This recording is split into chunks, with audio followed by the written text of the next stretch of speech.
Okay. Domino switched speakers so she can hear now. Perfect. Well, welcome everybody. Welcome to Advanced Conversational Hypnosis Training with me, Dr. Maya Alapin, Mama Soul Doc. I am not a medical doctor. One thing I want to say at this outset here is I am just super excited at the group that I ended up with. For one thing, it's a really big group, so thank you all for signing up. And for another, you're all magical, powerful women who I've known, for various reasons throughout the last few years. So the fact that you're the people who magnetize towards this tells me a lot about who I am and what I've offered.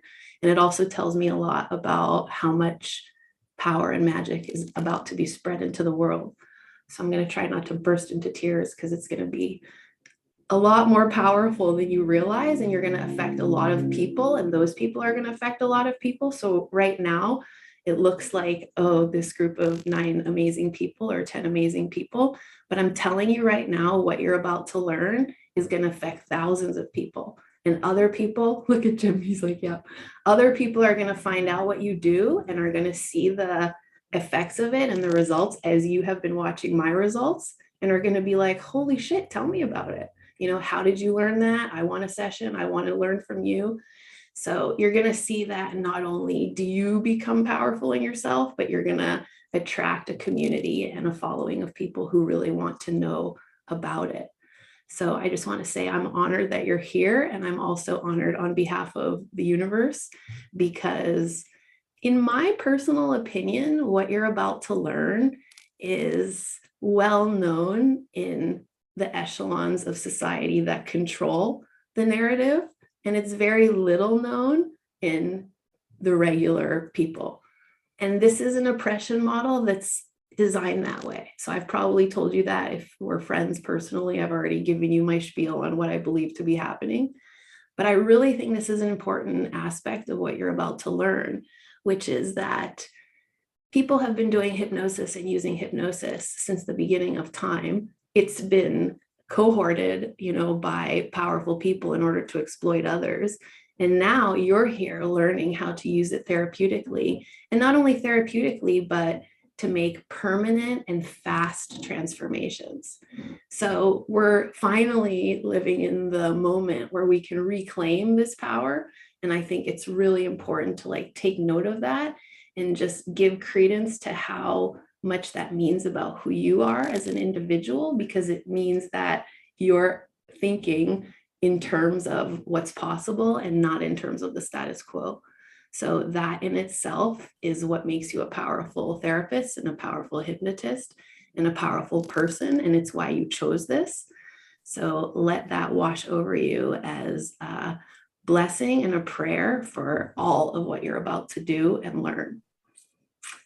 Okay, so that's my welcome. Let's see. Why am I offering this course? Well, you've all been watching, right? I know you all have been watching me on social media, or you've come to my sessions.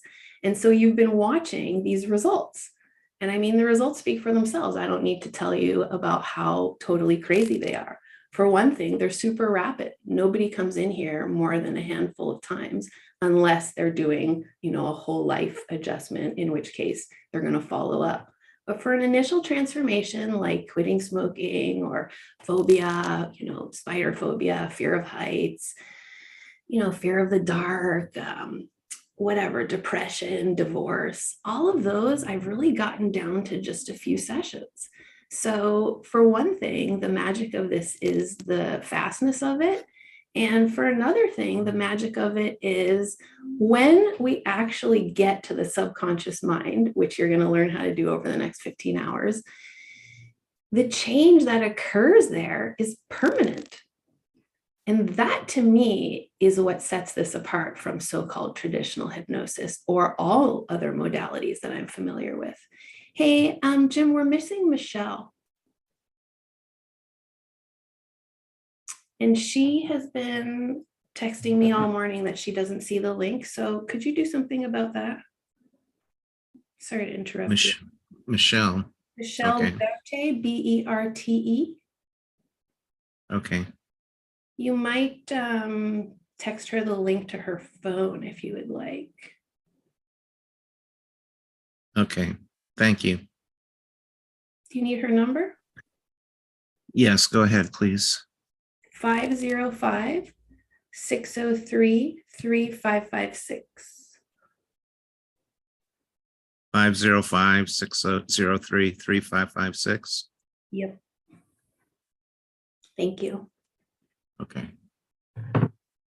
So permanent results and fast results, that's what I love about this, that I don't have to struggle. Like when I started this business, it was like, okay, I'll see you in session 9 or session 12, and I'd be selling these packages that would be by the session. And that was, first of all, tiring for me. Second of all, the client never knows when the end is. And third of all, this is very important. And I'm going to talk about this a lot on day 3 when we do business on Sunday. I will show you how to monetize this and make a business out of it. But what I'm getting to is, if it's fast and permanent, you can really have a lucrative business. And I don't mean that you have to be a hypnotist and only sell this product. I just mean whatever you do that's client-based, whether you're a consultant or Reiki, or I know we have a nurse practitioner in here, we have body worker, we have somatic. Whatever it is that you do is going to get faster now, because you're going to have this access point to a person's real problem or the source of their problem. So it creates this speed effect and this magic effect, and you can charge for that. So if you're, spending 12 sessions with somebody at $90 each or something, we're talking kind of low numbers compared to the results that you get, rather than very high dollar for a very fast and permanent transformation. So I love this for the magic. I love it because the experience is so fun. I love it because the results are so exciting to watch, but I also really love it because it's something went wrong. Please try again. It's a Siri is talking to me. It's a manageable business model. So how I got into it, I started traditional. I trained with Brooke and Jim here, who both trained in a traditional modality with me, or I trained with them. That meant like, close your eyes, 10, 9, 8, 7, 6. Okay, walk down the staircase, and I've used that on some of you, and I've used that in my business overall, but it was so cumbersome. And I got so tired raising a family and preparing scripts and preparing sessions, taking notes, trying to remember from one session to another. It very quickly proved itself to me that that was not going to be super effective or functional. So then I got interested in this ACH model. It comes from Australia. The guy who designed it studied with all kinds of very interesting people. His kind of inspiration is Milton Erickson, who's the father of hypnosis. So if you know anything about hypnosis, you know that Milton Erickson was this guy that you could go see. At the end of his career, he was very light on talking. You'd go in, pay $5,000. It was super expensive. He would hardly say anything, and the problems would just disappear. So this modality you're about to learn now is in that same concept of like, what is it that allows a person to come into your presence and something transformational occurs, but you yourself have not forced it or designed it? So that's what really sets this apart from your more traditional model, where it's like, okay, the therapist has to do something or has to diagnose something or has to know something. Like, that's a lot of stress to carry, right? You lay in bed at night thinking, well, did it work? Did that script work? Was that the right prescription? Was that the right diet to put them on? Like, these are all concerns that you can basically let go of when you get into the model that we're going to do now. So that's just a little history of why I like it and why I got into it and why I got super into it, because it cut out all that stress for me. So in a way, that's just selfish and, selfish, I guess, that I don't want to have to worry about the client. So I have radical and total faith in the subconscious mind. And I'm going to show you now how the more radical and the more deep-rooted your faith is in the subconscious, the less pressure you have to put on yourself to be a good therapist or a good transformation queen. Do you have any questions so far, Laura? Maya, she reaches out to you, I've already texted that link to her. Thank you. She's a mom too, so she's probably late for some good reason. Yes, Laura? Sorry. I had a hard time finding the mute. But okay. First of all, I think for me too, because I have like a technological block and I freak out like when I see something. I had a hard time finding the link and because I was looking to the original posting, not to the one from today.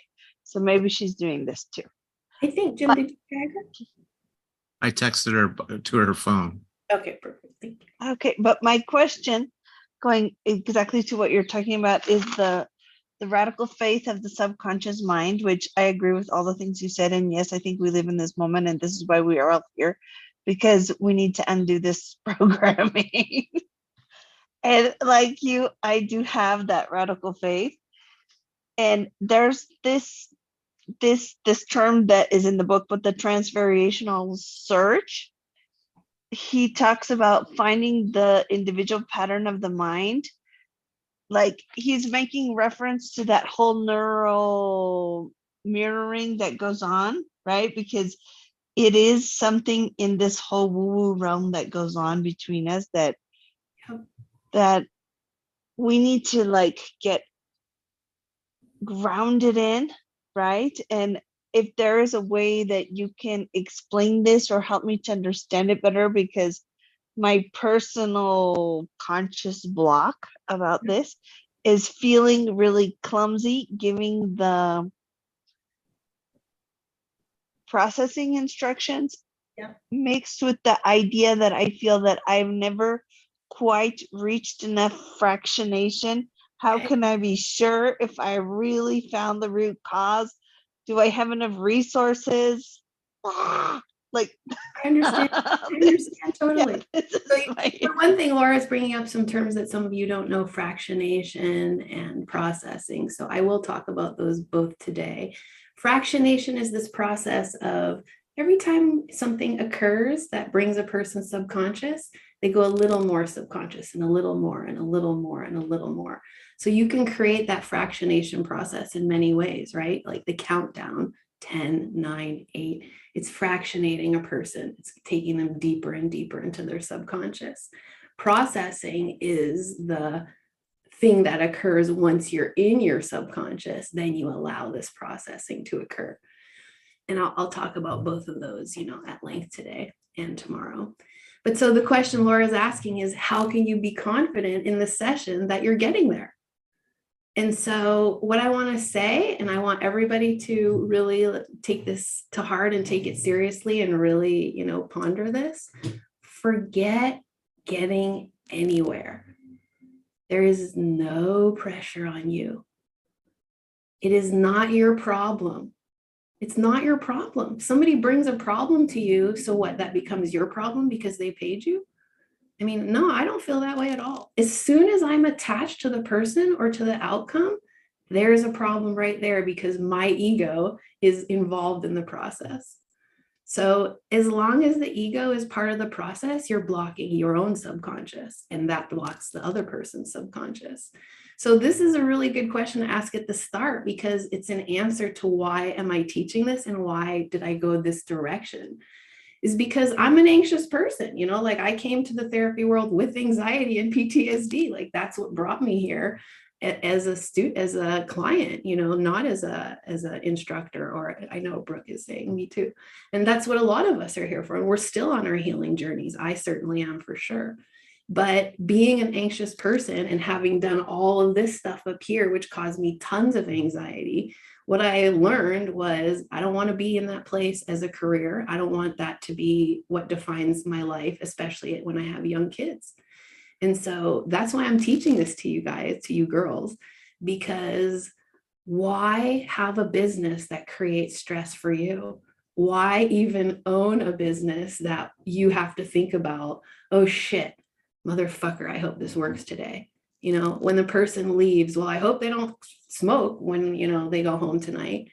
Like, I don't think any of that. I don't think about the results. I have total, complete faith in this method. And that's the only reason I have the confidence to teach it to you. Yes, exactly. Because the method works. And if you trust it and you go with it, You will get there. If you don't get there in one session, so what? So you do it in a second session. So you do it in a third. In 1 year, I've gone from 6 to 4. Now I'm at 3. I mean, really, I'm at 2 now. Most people who come to me are transformed in at least, 1 or 2. And yes, is there an odd person who needs 3 and 4? Yep. If they need 5, 6, and beyond, then I'm thinking probably there's something else going on.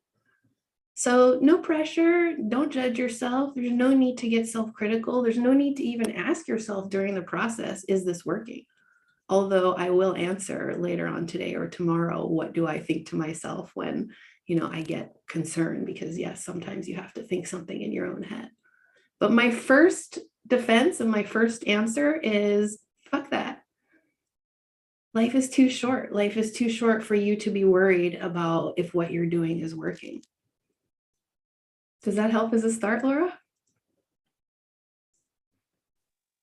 Yes, thank you. And we'll talk more about it, I think there's more to that, but as a beginning, let's start with that.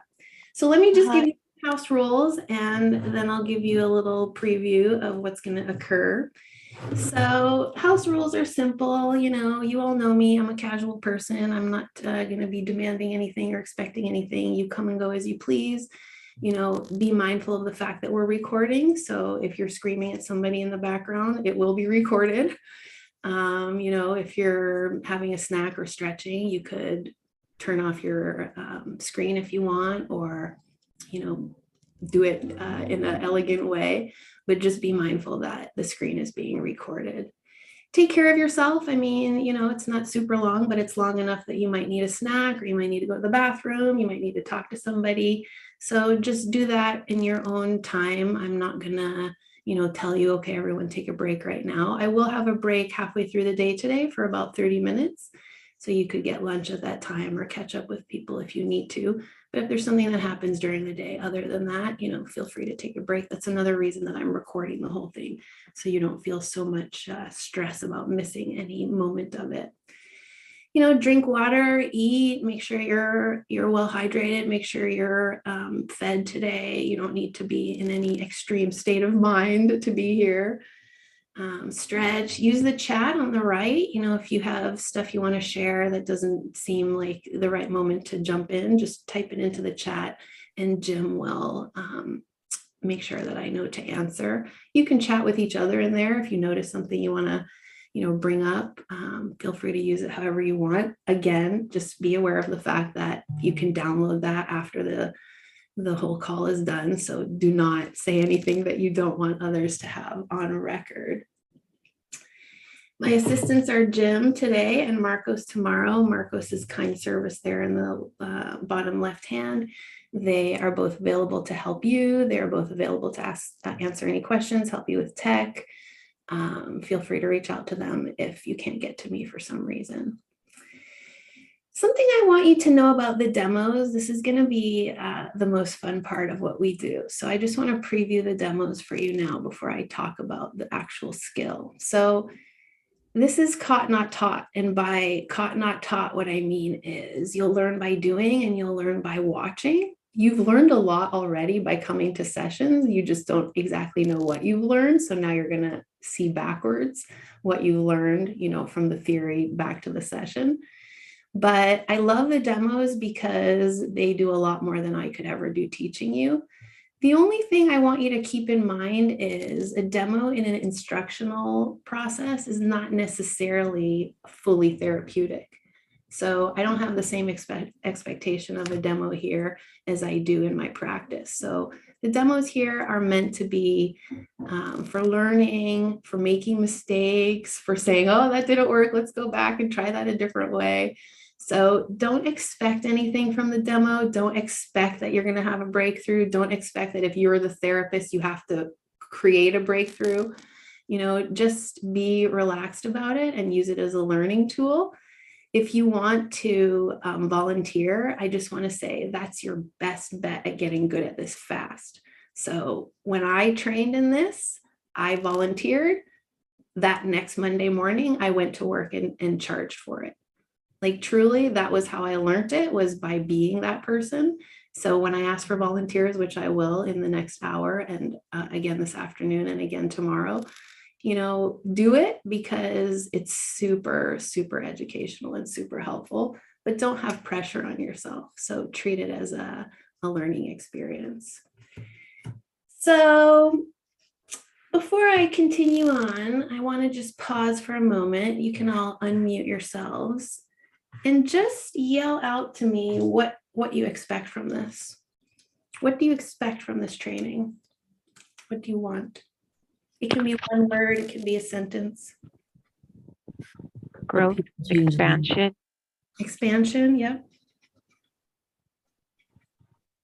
Learn and have fun. Confidence. Learn and have fun. Okay, that's a promise. That's a given. Hey, hang on 1 second, please. Oh, I think confidence in my skill to feel like I'm doing it. I got it done. Yeah. Laura, you are gonna have so much confidence in 2 days. Your head's gonna explode. I accept it. I take it. Thank you. Okay, confidence in your skill. Yeah. Okay, got you. What else are you all expecting or wanting? I definitely want to help a lot of people with this and help myself as well. Just get results faster, transform faster. I knew that's why you were here, and you will get that for sure. So I have a few things. Yeah, let's hear it. Single mom, obviously, and us taking the same courses. There was just something that was weighing me down, and it actually made me more afraid to have someone off the street come into my office when I've been a massage therapist for over 23 years, so I'm very referral based. Yeah. But I was finding that my clients who refer me, they're like, she got a massage for her. She's awesome, but I need hypnotherapy. But there's something that was limiting me because I wasn't so confident with the training and everything that was going on. I was just feeling like there's got to be a different way. And then seeing, but I'm grateful for that experience because I would have never met you and been here today. So I'm ready for not only to grow my hypnotherapy business in such a confident way and to help so many people in need in so many ways, but also as a mom to not feel stuck anymore, to finally get ahead financially. And so that's kind of where I'm at. Okay, Brooke, so just in terms, somebody said they wanted their mind blown, so I'll blow your mind right off the bat. So my business made over $100,000 in its first year. Wow.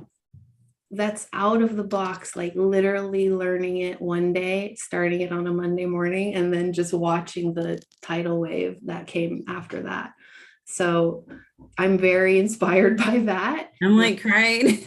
I know, and that's why I see you with your girls, and everything. And I feel like I'm there with you. And it's just to see you where you're at today is beautiful. That's part of why I'm sharing, because it is super important to give you freedom, but also this skill has given me a lot of freedom in my parenting and in my relationships, because you can ACH, Advanced Conversational Hypnosis. ACH is the acronym. You can ACH anyone. You can ACH your partner. You can ACH your kid.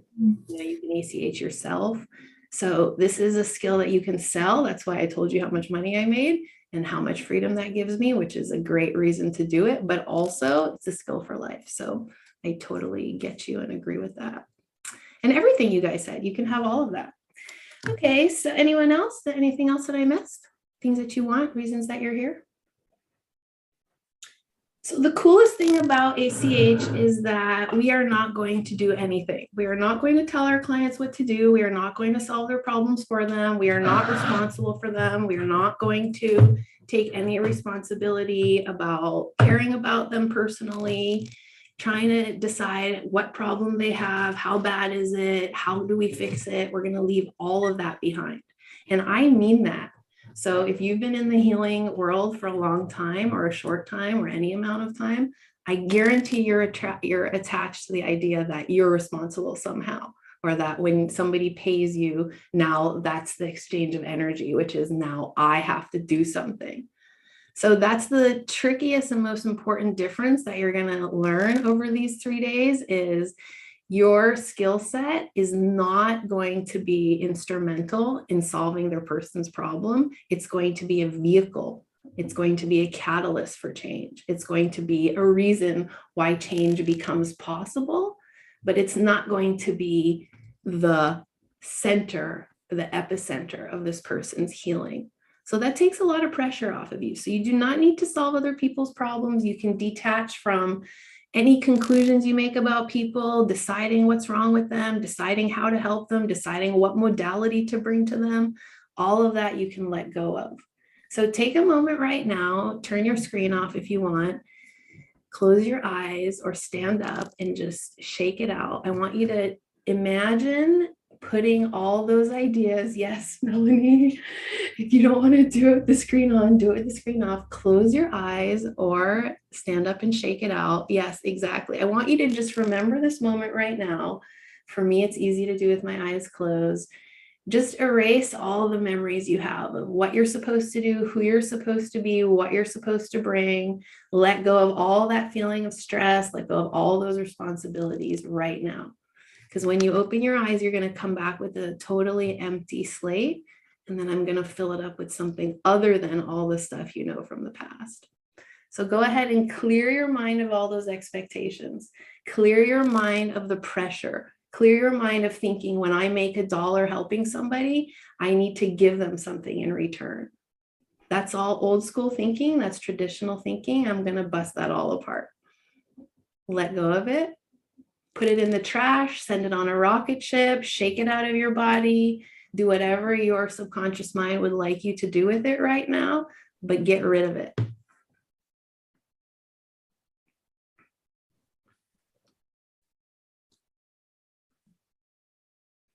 Yes, good.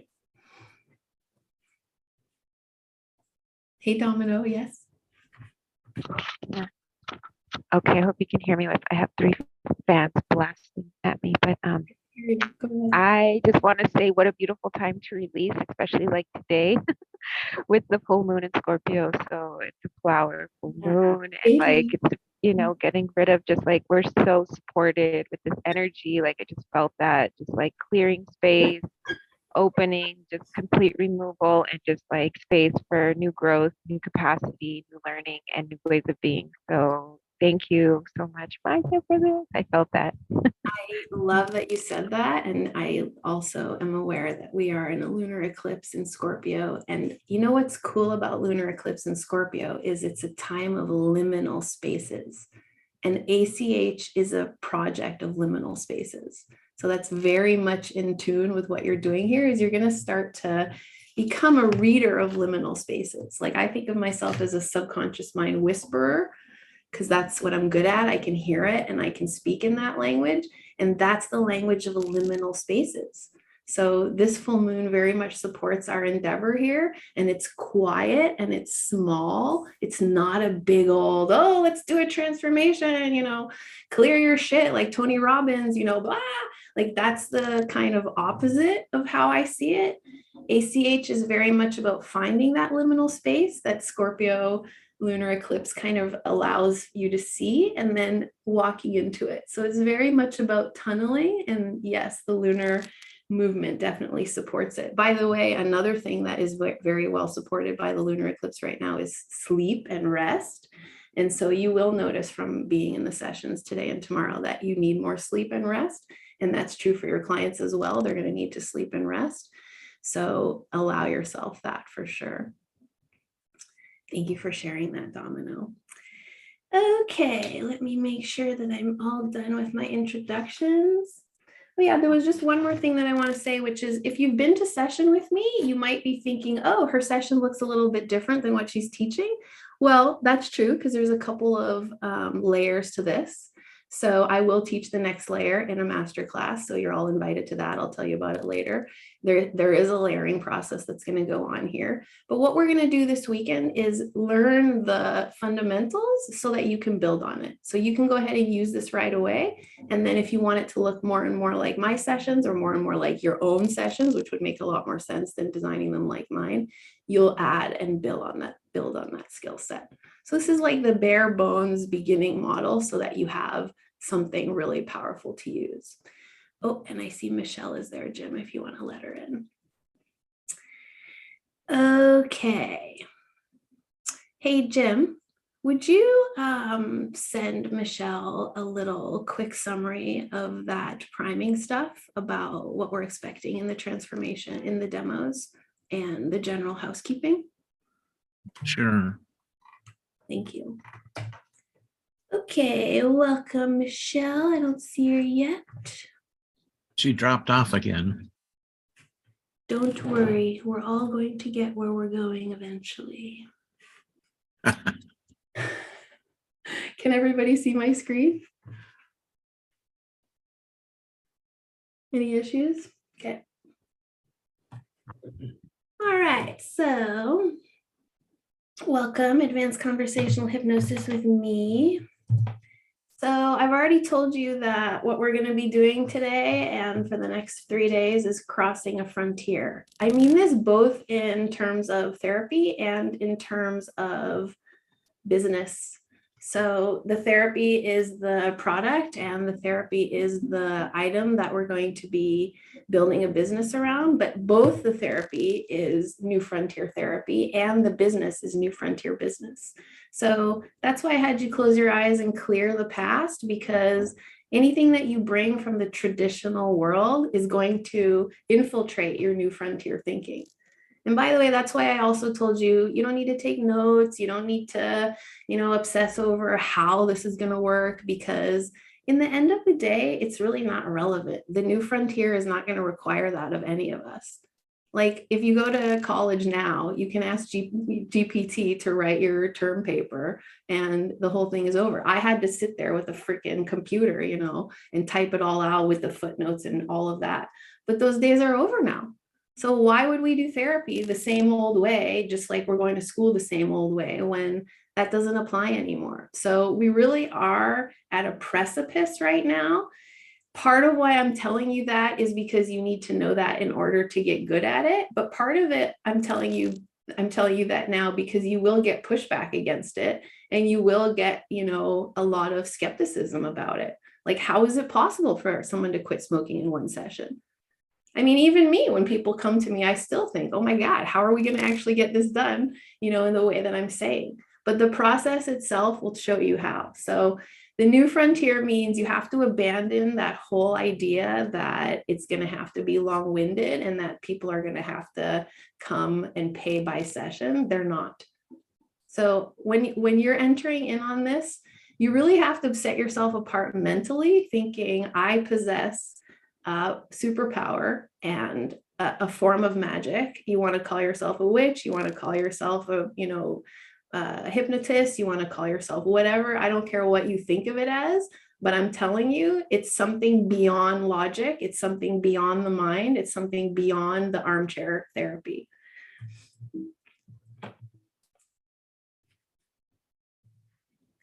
Okay, so why are we going to use this method as against other methods? Well, here's the thing. No matter where you're coming from right now in the therapy world, whether it's, massage or counseling or, anywhere you are, nursing, I'm trying to think of what everyone in here does, you have a specific protocol that you've been taught to use.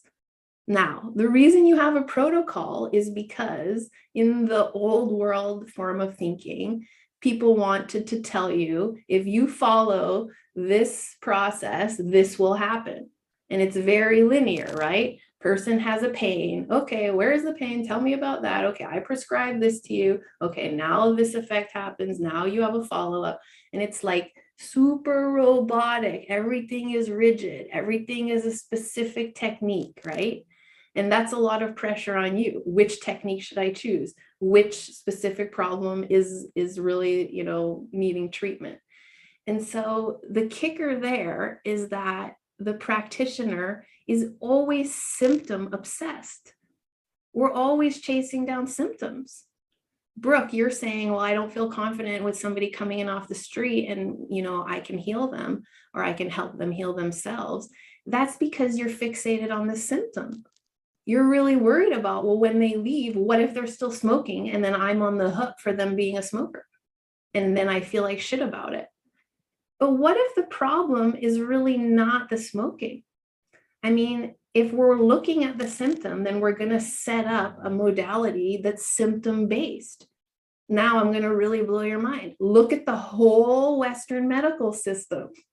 We're talking about billions of dollars and millions of people operating on this totally crazy, basically, I'm stating my opinion, on this crazy premise and assumption that if symptoms go away, people are helped. It's true to a certain extent. I'm not saying that there's anything wrong with if you read a script to someone and they quit smoking, that's a problem. No, it's great.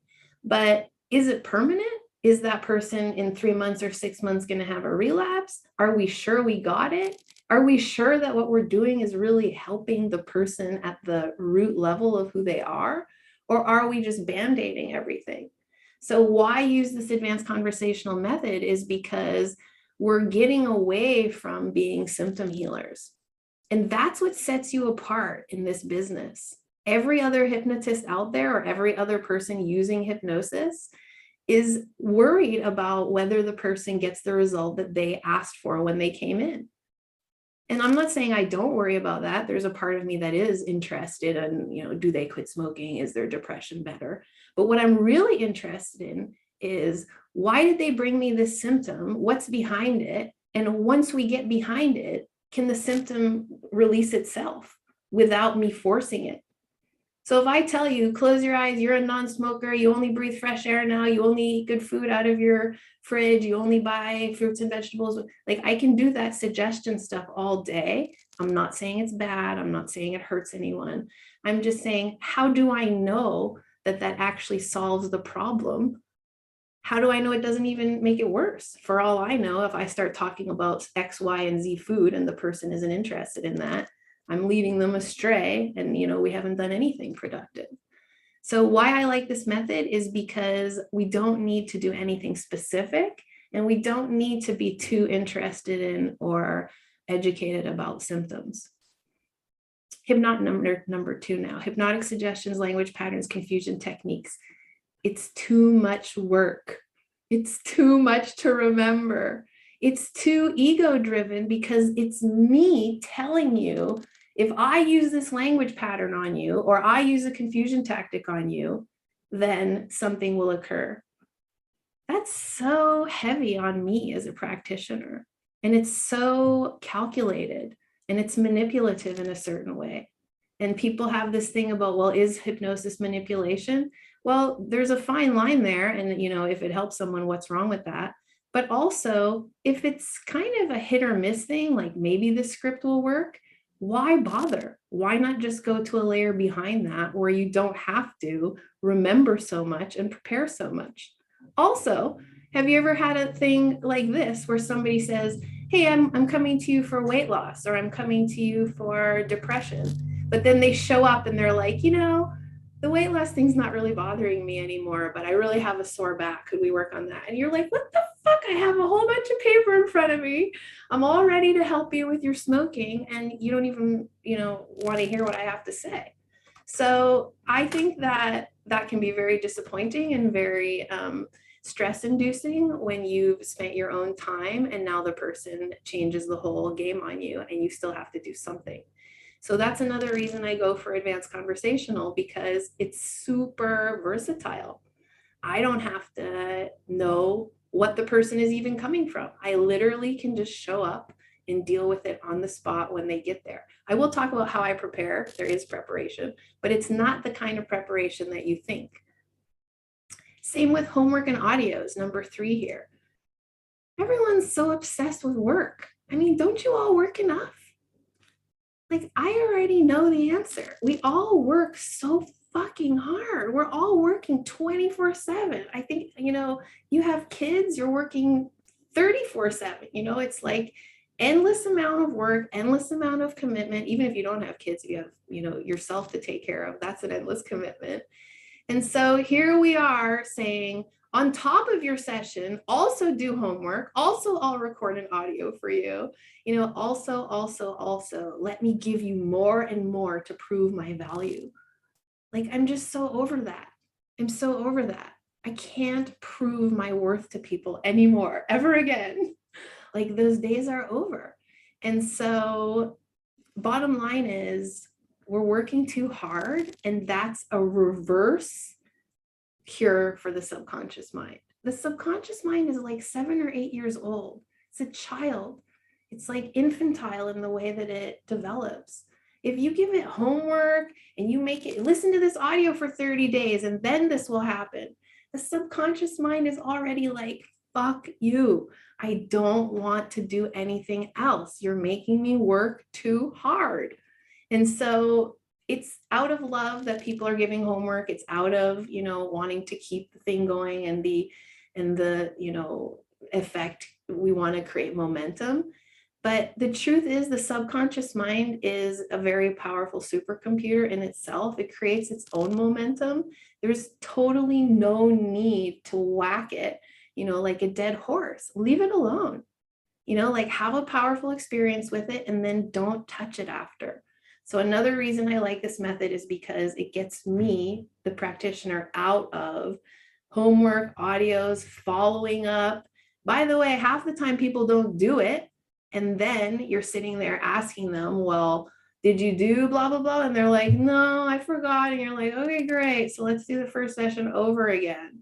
And you're thinking in your mind, I just lost $200 or $150 or whatever I charged on that session because now I'm doing a repeat. I'm totally disengaging from that whole game. So don't work so hard, work less hard, just use the skill and don't bother about assigning people stuff to do afterwards. Number 4, same thing again, multiple session, multiple hours, packages, programs, everything's taking too long. I'll sell you a 9-pack. Okay, 9 times? Imagine seeing somebody 9 times. That's like 3 months or 4 months of seeing the same person over and over about the same problem. How much can you really take that? Like thinking of your own energy. How much can you listen to somebody go on and on about the same thing over and over? If you sold it to them as a 9-pack, that's what you're signing up for. So don't be surprised when you're in session 7 thinking, why are we still here? Why is this not happening fast enough? The reason is because you hypnotize them to take that long. And that's on you. You're the hypnotist. If you set it up to take a long time and to be at this price at this long, you can expect that that's what's going to occur. And you're yourself hypnotizing them into stretching out their own problem and their own stress. So don't do that. That's why I sell the method or sell my sessions in this very tight packaging, because that in itself is hypnotic. Okay, the person knows I've seen 50 reviews from this chick over the course of this year, and they all prove to me that it's fast. Well, then that's what they expect when they come in. There you go. There's your first hypnosis right there. Oh, so it's going to be as fast as that? Yeah, it sure is. And everybody is different. I always say that everybody is different. Number 5, now all the classic stuff, creating rapport, doing a pre-talk, suggestibility tests, deepeners. If you don't know what they are, great, because you don't need them. If you do know what they are, think about how cumbersome it is to think about having so much going on when really all you need is the person's subconscious to engage with you. So why create this whole mystique? Why create this whole infrastructure that's so complex when it's really just extra? So eliminate all that. So that's another answer to why I use this method, because there's just so much cutting of the fat. I don't have to mess with papers and emails, follow-ups. I used to have people email me after. I used to email them. I don't do any of that anymore. It's all been deleted. And look at how much my results are getting better and better the more I delete. So that's one reason I use this method. Again, lastly, in traditional training, they talk to you a lot about telling people what hypnosis is, what it isn't, preparing them. I do that to a very limited extent when I do a discovery call. I'll explain that to you when we get to that. But long story short is, what the hell does somebody care what hypnosis is? Do you think they're coming to you for an education on hypnosis? Like, they're coming because they have a problem that they want gone as fast as possible. They don't need to know who you are, why you're qualified, what technique you're going to use, why it works. Like, there's a limit to how much information we actually have to give. So as you're going to see in the demos, I don't do that. I don't do that whole education piece. I do that on my social media, and I'm going to show you why it's more effective to do it that way than to tell each person individually the whole history of what they're getting involved with. Hypnosis is by consent. So yes, there is a extent to which you have to say what you're doing. And that's why I give a free call, and I'll explain that to you. But long story short is, we spend way too much setting it all up and not enough time actually doing it. So let's get to a demo so that I make good on my own claim that we don't need to know too much. So that's what I'm working towards right now, is getting to your first demo. Any questions so far? You can just jump in if you have a question. I won't keep asking. So just raise your hand. You all have a digital hand that you can raise, or you can put it in the chat. Okay, so this is a premise that you're going to need for demo number 1. All problems are subconscious problems. We think that problems are conscious. Oh, I know what the problem is. I'm a smoker. That's a huge problem for me, right? But that's not the problem. If that was the problem, you would solve it knowing that it's a problem. You would go and figure out what to do, and you would change it. But that's not really the problem. There's some other problem that's keeping you from quitting. I think that's just obvious if you just look around at humans, like, they think they know what their problems are, but if they really knew what they were, then they would do something with that. So they don't actually know what their problems are. They're just conjecturing based on the results that they're getting. So if that's true, then we know that the problems only exist subconsciously. This is what sets you apart from all the other practitioners out there. This is very important if you have a business that's running already and you feel like you're in a red ocean, which means like you're flooded with other competition. It's very important to know that the red ocean is very symptom-based and is very conscious. And regular therapy is very conscious too, by the way. Sit on my chair and tell me how you feel, and tell me when that started, and tell me about your childhood. Okay, that's conscious over conscious over conscious. And then you leave and you sit in your car after and you're like, do I feel any better? Did anything change? No, nothing's happening. That's because you're still in that super Western focus on the conscious mind mentality. But real problems are subconscious. They always are. That's what differentiates you. So if you want to think about your business in terms of how to monetize it, it has to be blue ocean. It has to be somewhere in this sphere of opportunity, not in this jam-packed area where there's a million people offering to do the same thing. So one of the differentiating aspects is knowing that the client does not have a clue what they need or what they are experiencing. So they're going to come and tell you the problem, but that's not the problem. The problem is subconscious. So now look at the bullet points. Knowing that the problem is subconscious, how can you prepare? How can you write a script? How can you plan a technique? None of that's going to work because you don't know what you're going to have once the person is in front of you. You really don't. You're just guessing. So save yourself guessing. Okay, anybody know what the illustration here is and what it symbolizes?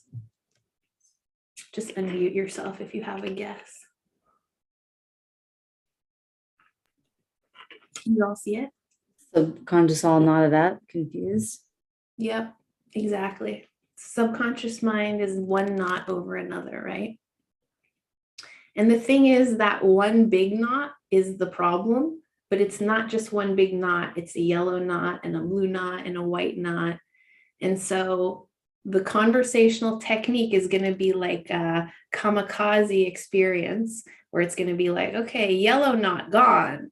Okay, now let's check on the problem. Oh, still a problem. Blue knot, gone. Oh, let's check on the problem. Person is like, oh yeah, I do feel a little bit better, but I'm still bothered by this.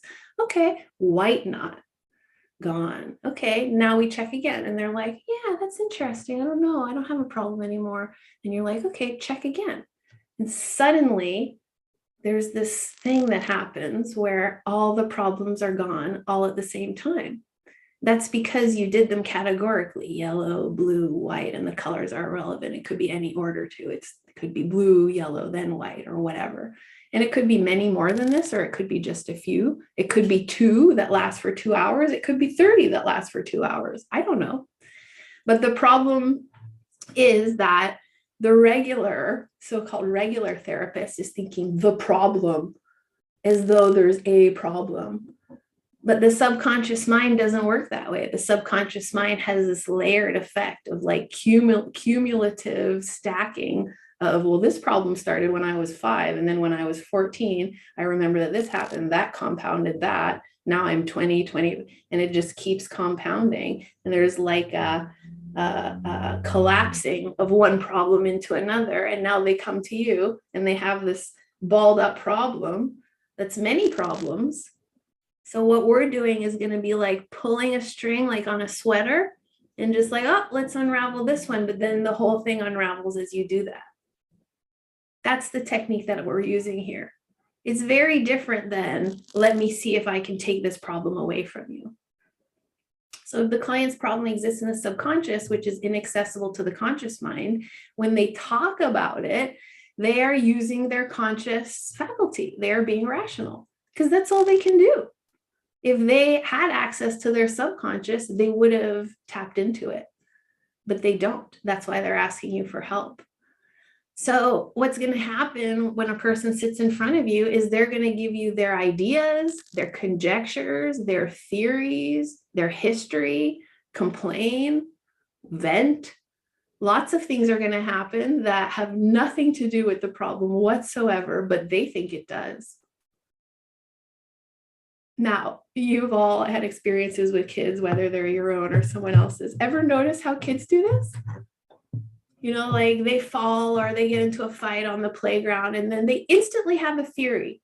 Well, this happened and that person did that. And then this person told this person and then I fell down and now this is happening.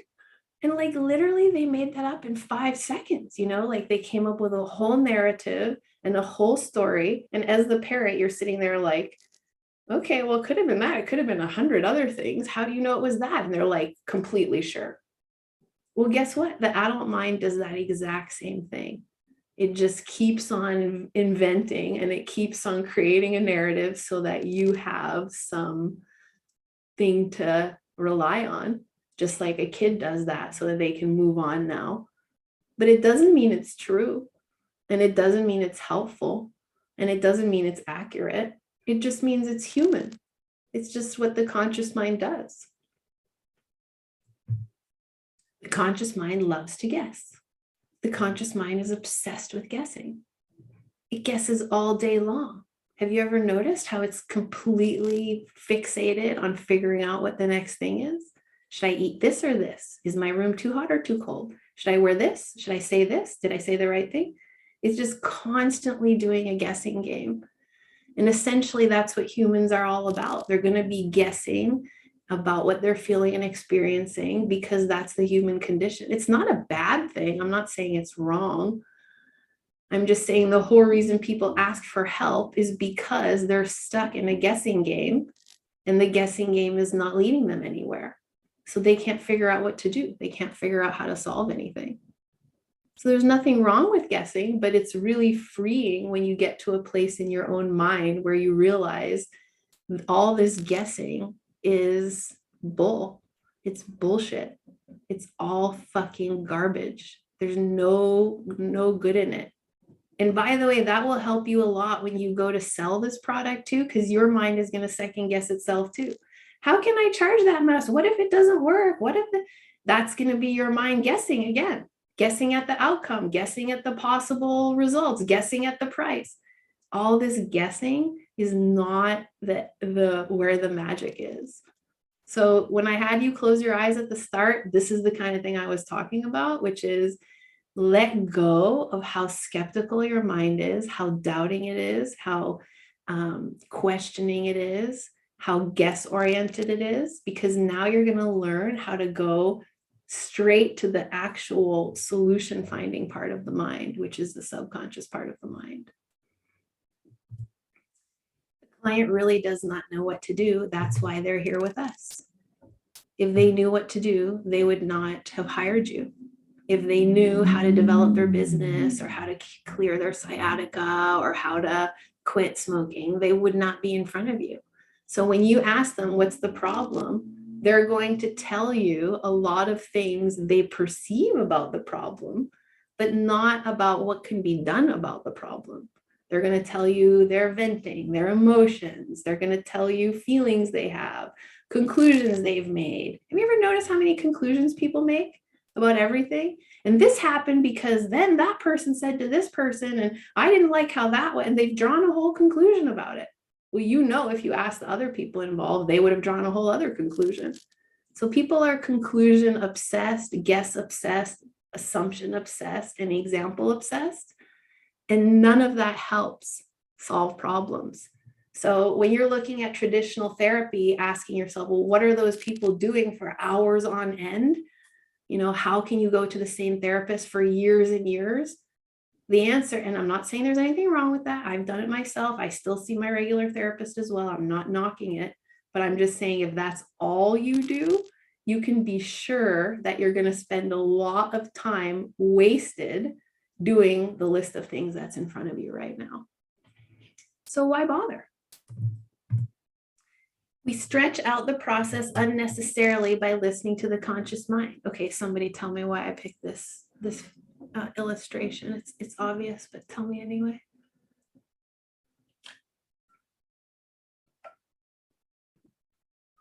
I like to say it's a bunch of noise with the picture, like just a bunch of garbage. Garbage. I really like, it's hard for me to say the word garbage without, you know, sounding negative. So I put the illustration to make it funnier, but like that's the truth. Is a lot of what you hear in the session is not, I'm not saying it's garbage universally because it's important to the person. And I'm not saying I don't want to hear it, but I'm saying in terms of solutions and in terms of transformation, it really is trash. And so we stretch out the problem unnecessarily by giving it so much value and attention. And here's the rub, you guys, is when you become a really strong user of ACH, which by the way, I forgot to say at the beginning, you're not going to get a certificate or something saying that you're a hypnotist now. I can't do accreditation, but you can use this method. When you get strong at that, what you become as opposed to your competition is someone who knows I do not need to circle the drain with this person. I do not need to focus on every single thing they're saying to me in order to be compassionate or whatever you think you're supposed to be, because at the end of the day, that doesn't help them. Actually, it makes it worse for them. So there is kind of backbone involved in what we're doing here, which is saying, I'm going to watch for the subconscious information, not the conscious information, because the subconscious information will take them closer to their exit. If I keep hanging around in their story, I'm just going to stretch this out for both of us. And why bother doing that? So the more traditional therapist takes all the conscious information and works with it, you know, creates a script about it or asks more information or how did that make you feel, whatever. They use their own assumption to help the client based on the trash. Well, why would that be effective? Why would it work on any planet to use the garbage part to create the protocol? That doesn't really add up. It doesn't make sense. So this is going to be very different from that. We're not going to be focusing on what the client says or what they claim that they need. Okay, somebody else guess on this picture. What is the picture of and what is it trying to tell you?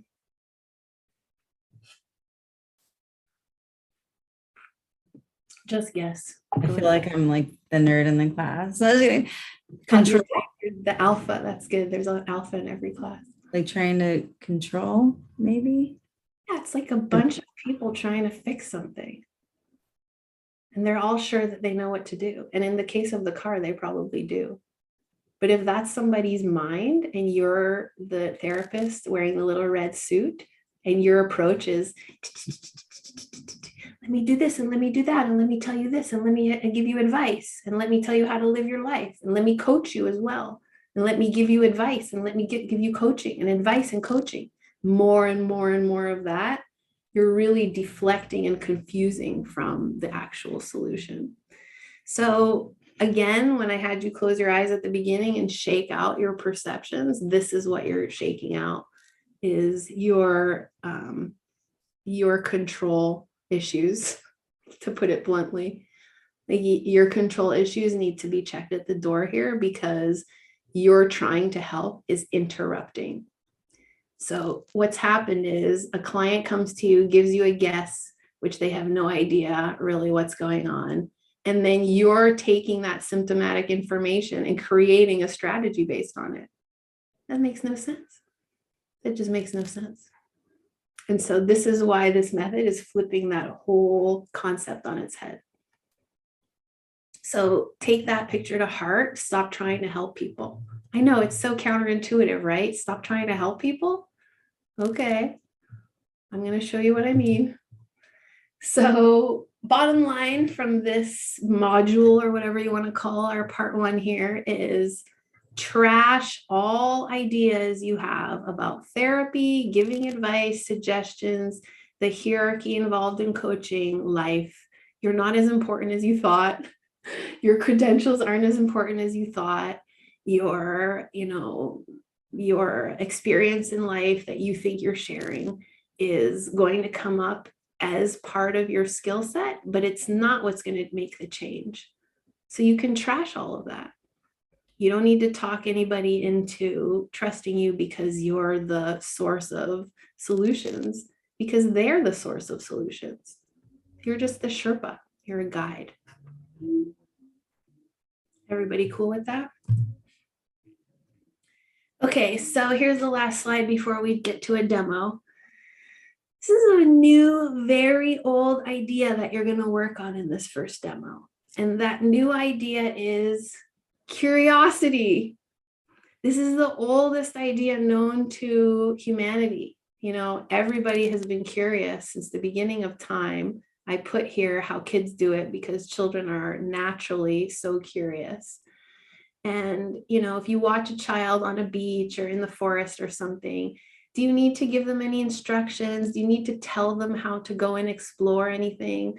Of course not. They do it out of a sense of fun. They do it out of a sense of, you know, investigation, randomness. They're very basic kind of the way they do it. So I want you in this next demo to adopt that exact same mentality, which is, I have no idea what we're doing here, everybody. I know it's going to work because I know that your subconscious and my subconscious are going to get into a very interesting interaction, but I'm not exactly sure how it's going to go down. So I'm going to do what a kid does. I'm just going to get interested in you. I'm going to get interested in your story. I'm going to ask every question that comes to me without censoring it. That's important. So I'm going to ask the taboo questions that other people won't ask. I'm going to stick with the least number of words possible. So you'll notice some therapists will ask a question and then talk for another, 30 seconds because they're, again, creating value for, well, you paid for it, so I better talk. It's the opposite in this scenario. So ask your question in the least number of words possible. If you're the therapist and you ask a question that comes out clunky, just say, okay, I'm going to reword that into fewer questions and go ahead and do it. So you're going to come at this with curiosity, investigation mentality, fun, going for the taboo questions if needed. I would like you to keep in the forefront of your mind right now just basic questioning skills. So basic questioning skills are like when questions, who questions, where, what. I will caution you that why questions are not the easiest subconscious questions. So somebody tell me why that would be. Why is a why? It's funny. Why is a why question not necessarily on the top of the list? I think the guessing will come into play again. We'll just be hitting more conscious mind. That's the right answer, is when you say why to someone, they feel pressure to give you a correct answer. And so they're going to come up with a theory that's a bunch of garbage again. And when I say a bunch of garbage, I don't mean that people don't know who they are. I'm not trying to be rude to them. I'm not trying to say people are, deceitful or annoying or anything. I enjoy listening to all of that. It's not that it's painful for me. It's just that I'm really focused on efficiency. And so I'm getting away from the part that has kept them in the problem. So if I ask them a why question, I'm endangering that moment of taking them back to the conscious mind. So Laura asked me about fractionation at the beginning. As you'll see, as the process goes on, the subconscious mind is going a little fractionated, fraction. If I then say why, then it's bringing them back to their conscious mind. So now I'm undoing some of that trance experience that they've been taken into. Does that make sense? So what you're going to experience in the demo is therapy and hypnosis collapsed into one thing, where the therapy is the hypnosis. And that's kind of the key to ACH, which is it's fast and effective because the questions themselves lead you into your subconscious mind. That experience of fractionation takes you into a trance where you can solve your own problems. So what I want you to do, either as the observer or as the volunteer, is do exactly what it says here on the screen. Look for conscious versus unconscious information, isolate the problem, and find the knots. So all you're going to do is be curious and investigate. Now, if you're the play therapist, the demo therapist, just know that I'm here and I'm going to leave my mic on. So if you're not sure what to ask next, or you're confused, or you're lost, or whatever, just shout out and I'll help you, or I'll probably interrupt you anyway to help you. So you're not like on your own trying to do anything. This is just for demo purposes. Any questions on anything I've said so far, or on what we're going to do next?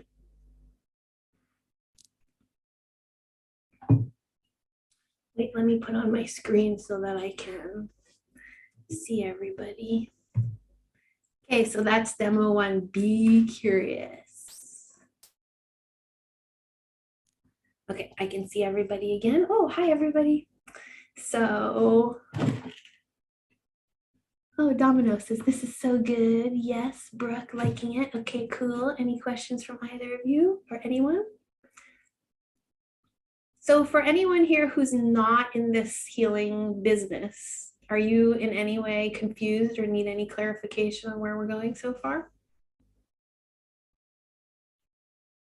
We're good? It'll get, and if you're confused right now, drop a chat or ask me something, or just keep waiting, because it'll all come together. By the end of tomorrow, you're going to be like, oh, that's easy. I can do this whole skill in my sleep and charge $1,500 for it per person. I charge per problem, not per person. So some people have multiple problems, then they become $3,000, $4,500. Keeps on going. Okay, you guys ready to demo it out? Okay, so like I said, I'm going to support you the whole way. If you're volunteering as the client, please do not bring me your biggest problem. Please do not bring like a major life trauma. For one thing, you're being recorded. For another thing, this is just a demo for instructional purposes, especially the first couple. So I don't want to go to like a major thing. But if you have a small thing or a mid-sized thing, it could be really anything. Just be aware that you're being recorded. So go ahead and volunteer if you want to be the client. Somebody be a client. Laura? Oh, wait. Laura wants to be the client. So I'll do it in the order I saw. So Melanie, you can be the client this afternoon, and Janet, you can be the next one after that. And somebody volunteered to be the therapist. Melanie, I know I told you you could be yesterday, and I'm sorry about that because I called Laura's name first, but you'll go next, okay? Oh, if she wants to be the client, I can trade with her. No, it's okay. We'll do it in that. I promise her she'll get this. Domino, you can be the therapist, which Domino has lots of experience with many modalities and lots of magic in her. So Domino, you know what you're doing. You're going to be investigating this problem with your true curiosity. Thank you, Jim. So we're going to all turn off our video except for Domino and Jim, I think it should be Domino and Laura, if you can pull that off. Right now I see Brooke and Domino. Brooke, turn off your video if you don't mind. I'm trying to figure that out. I'm not. It should be the bottom left. There's a little camera. There you go. We got it. Jim, my handy assistant did it for me. Okay, so Maya. Yep. Oh, I was just gonna ask, are we like, or is there time? Is there like some kind of time frame, or are we just free? No, there's no time frame. I'm going to interrupt you and use this for information, and then I'll stop it when I feel like we're at where we're needing to be for this part of the session. And Beautiful. the question that you want to always start with is the same question. So I'm going to feed it to you, and you're going to ask it to her. And if you need me to feed you another question, I will do so. But I know that you can figure this out. So just be curious and investigate. And your opening question is going to be, what's the problem? Okay, beautiful. Go ahead and start with, hi, Laura, nice to meet you. Tell me what's the problem. Okay. Okay. Okay. So I'm just gonna take a deep breath. Yep, take your time. We're not in a rush at all. Everything is beautiful and coming together perfectly. Jim, can you turn off Melanie and Brooke's screens if possible? Go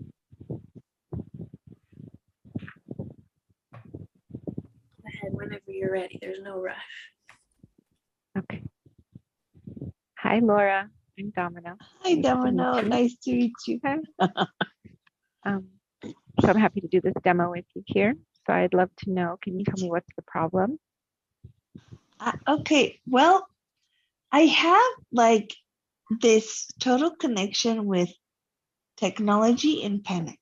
Like, I don't know, like just to make, I fight with the printer.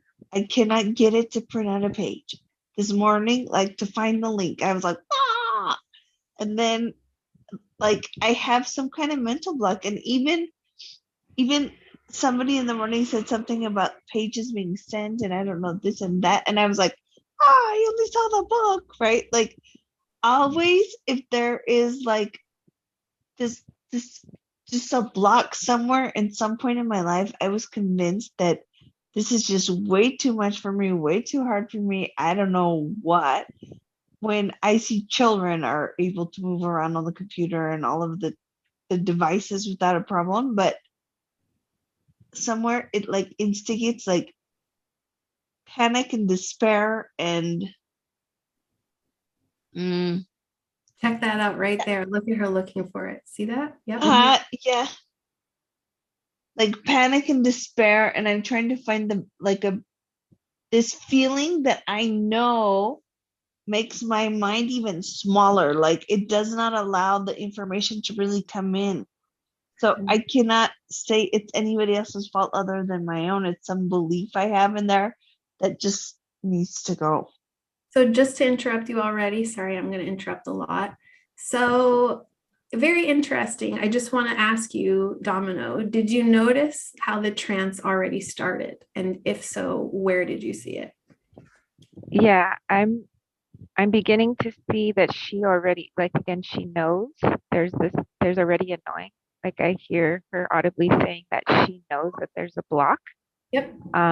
So, and then I see her looking for it. And so what an intuitive hit is going for, like, where is the block, or maybe when did she maybe first notice the block? That's a perfect next question, Domino. When did it start? And so just for everybody else, just notice how one question is enough to create the beginning of a trance. So we're thinking, oh, I have to count down, I have to tell her to close her eyes. No, you don't need to do any of that, because just asking her to retrieve the information is creating for her an experience of searching the files. So I saw her look right for a while, I saw her look up, then there was an extended looking left. And so you see, if you're a traditional therapist, you're thinking, oh, she's looking left, that means she's lying, or she's looking right, that means she's, there's all these theories about, oh, well, it's this or that. Like, no, all it's telling me is she just let go of her conscious mind to an extent and is starting to travel with me into her subconscious. And that's all I want. So now I'm going to do exactly what Domino said. Whatever hit you get, whatever intuition you get, ask her that next question, which you had a really good one. Go ahead. Okay. So yeah. I remember. Yeah. Okay. My consciousnessor, which obviously, right, is that I can remember somewhere in between the ages of 6 and 10 that my mom assigned that my brother was good at these things. And since I was good at horses, I was not good at computers.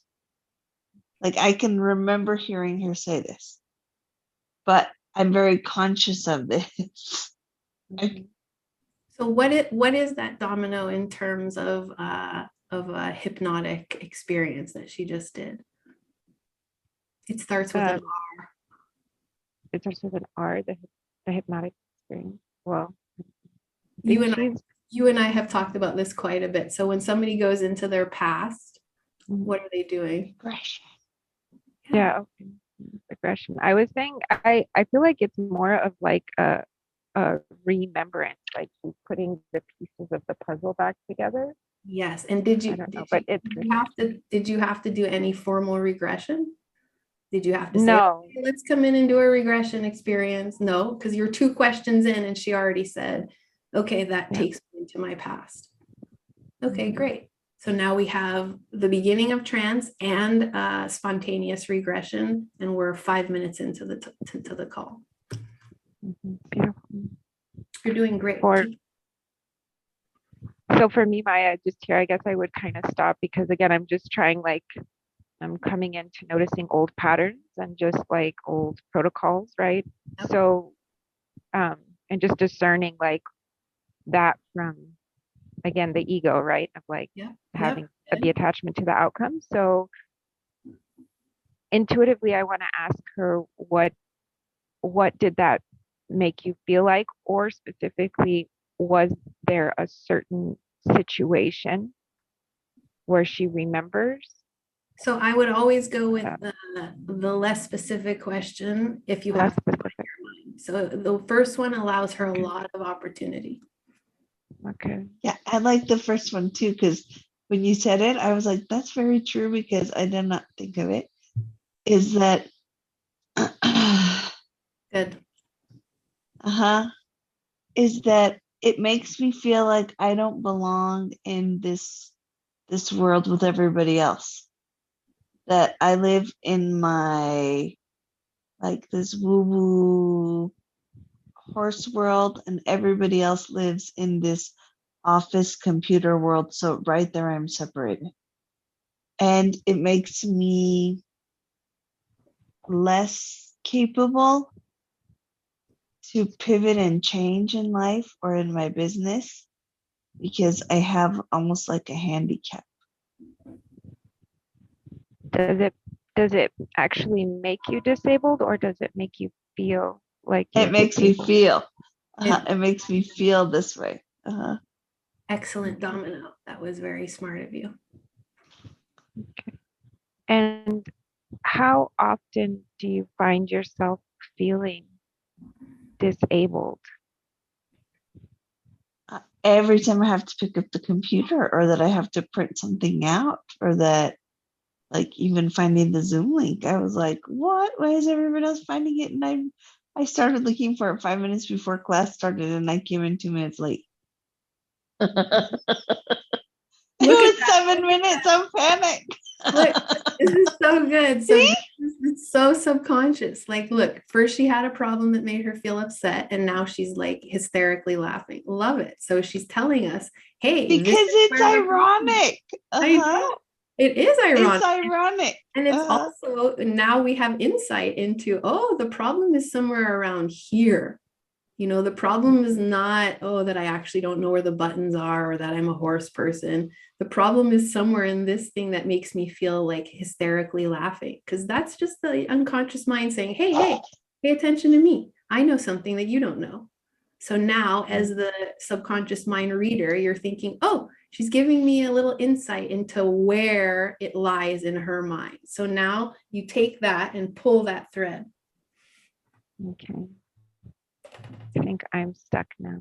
Yeah, and so you had a very good insight a minute ago, which was, I can feel that she feels blocked. That was your intuition, right?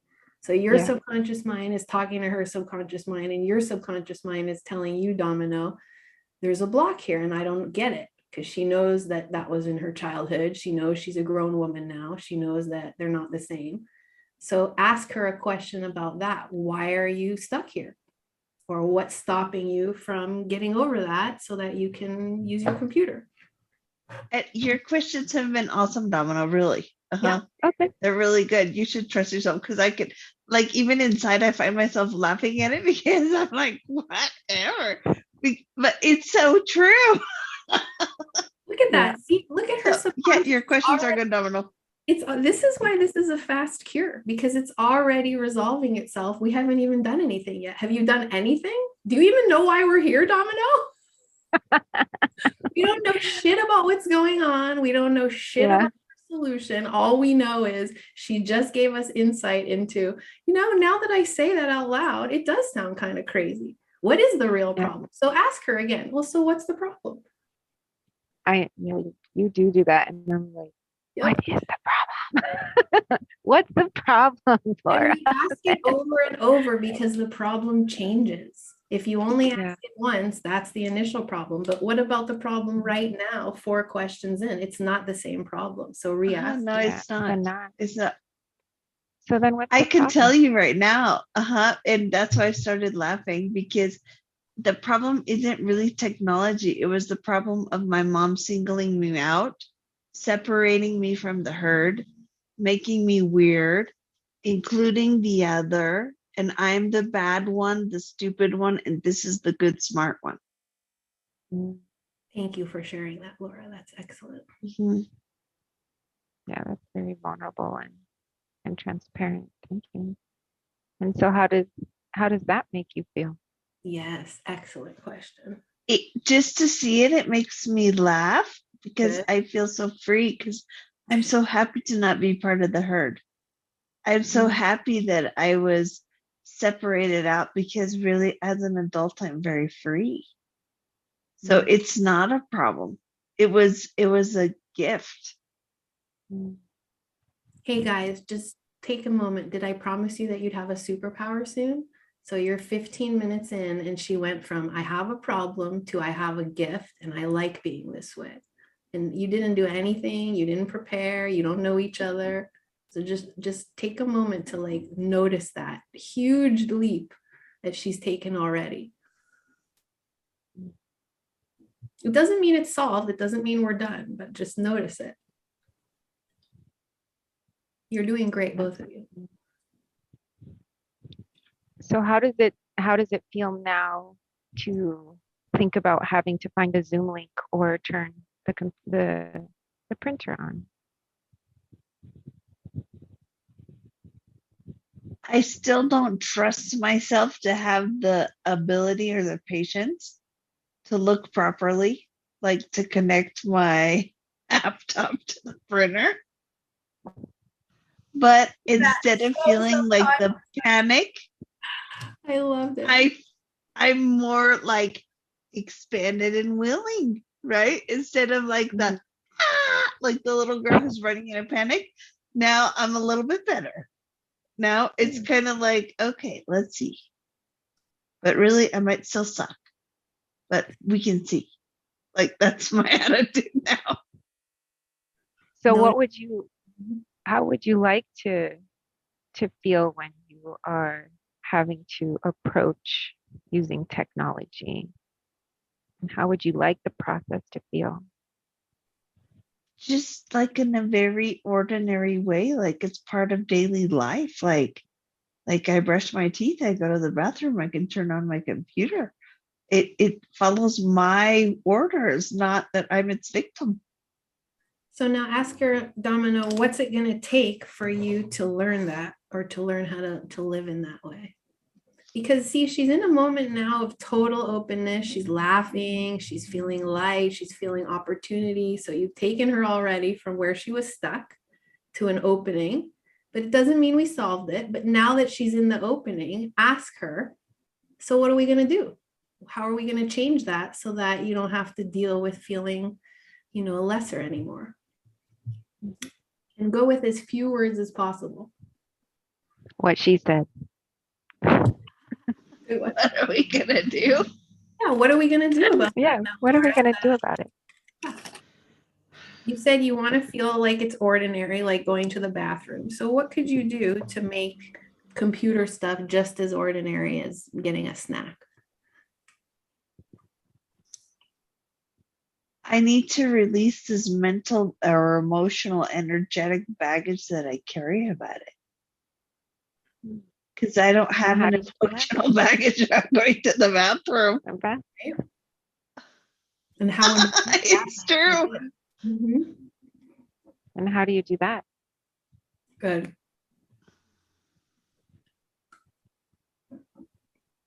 My like knee-jerk reactions say, I don't know, but I know that's like way too unconscious.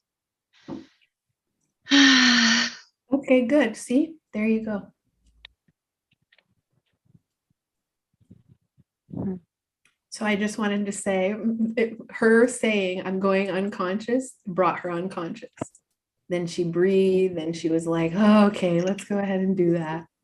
Because I know that the I don't know is so unconscious. That's what we say, right? And you That's know what what? people say to us. And I don't know is a perfectly good answer. I don't care if people say they don't know. They're just being honest. So if you don't know, you say Yeah. you don't know. That's not a problem. Uh-huh. Sometimes I've had people say, I don't know 30 times in a row to every single thing I ask them. Yeah. That's fine. So still going. So what are you Could curious you, about? What are you most curious about in terms of Laura's life? I'm curious to know how you could make it easy and how you could make it fun to use technology. So I led you a little astray there, Domino, because I asked for action. What could she do? Because I felt Yeah. like in that moment that she was thinking about it, but she's not. So now I want to say, okay, back up a minute and ask yourself, am I forcing a solution, or am I Right. just That's what being, I was thinking. am I just being curious? So that was partly my fault because I did lead you in that direction. But when you see, But I knew that. That's why I was like, there was hesitancy because I was like, wait a minute, yep, I'm good. trying to control. So Yep, it was exactly, good. back You're right. to You're the right. curious. Yeah. So go for something completely unrelated now. Like, why is this not fun for you? Mm. Or why is it important for you to fix it? Oh yeah, beautiful. Why is it important for you to fix it? Because I waste hours, weeks, months, years of my life suffering over things that other people can accomplish in 10 minutes. So what would it take? I'm so over the suffering of anything. Like anything in my life that creates suffering, I'm ready just to go forward, remove the thorn and walk on. Like, and if this is something so insignificant and it's creating so much anxiety in me and so much suffering, I'm not a victim. I'm just ready to let it go. Whatever this thought is, this energy, just let it go. I'm over it. So what would it take to let it go? That's the thing. I don't know. Fair answer. So Domino, all roads lead to Rome. So right now you're following her like step by step. So now you take precedence over her and just step to the side instead. And by Step to the side. I mean like step out of this one little locked place and go all the way out of it and see what happens. Being curious. Yeah, just be super curious. Okay. Yeah, this takes, I'm like, just side note to be completely honest again, yeah, it's really, really a conscious, like a conscious effort to, again, I'm trying not to guess. I'm trying to stay curious, but it's there. Like still the old patterns, the old synapses are still firing. So I'm like having to like turn the volume down there. Okay, so when the Yeah. volume is up on the old synapses, go to a very simple process like, well, tell me how you're feeling. How are you feeling right now? Okay. Yeah. Tell me, how are you feeling right now?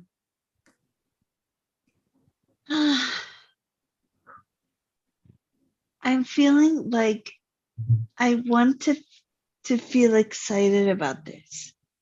I'm feeling that I want to see this like from my creative point of view, that I want to see this like an opportunity to be creative, an opportunity to create fun and cool things, that I want to see it not like so technical and nerdy, but something that feels good and fun.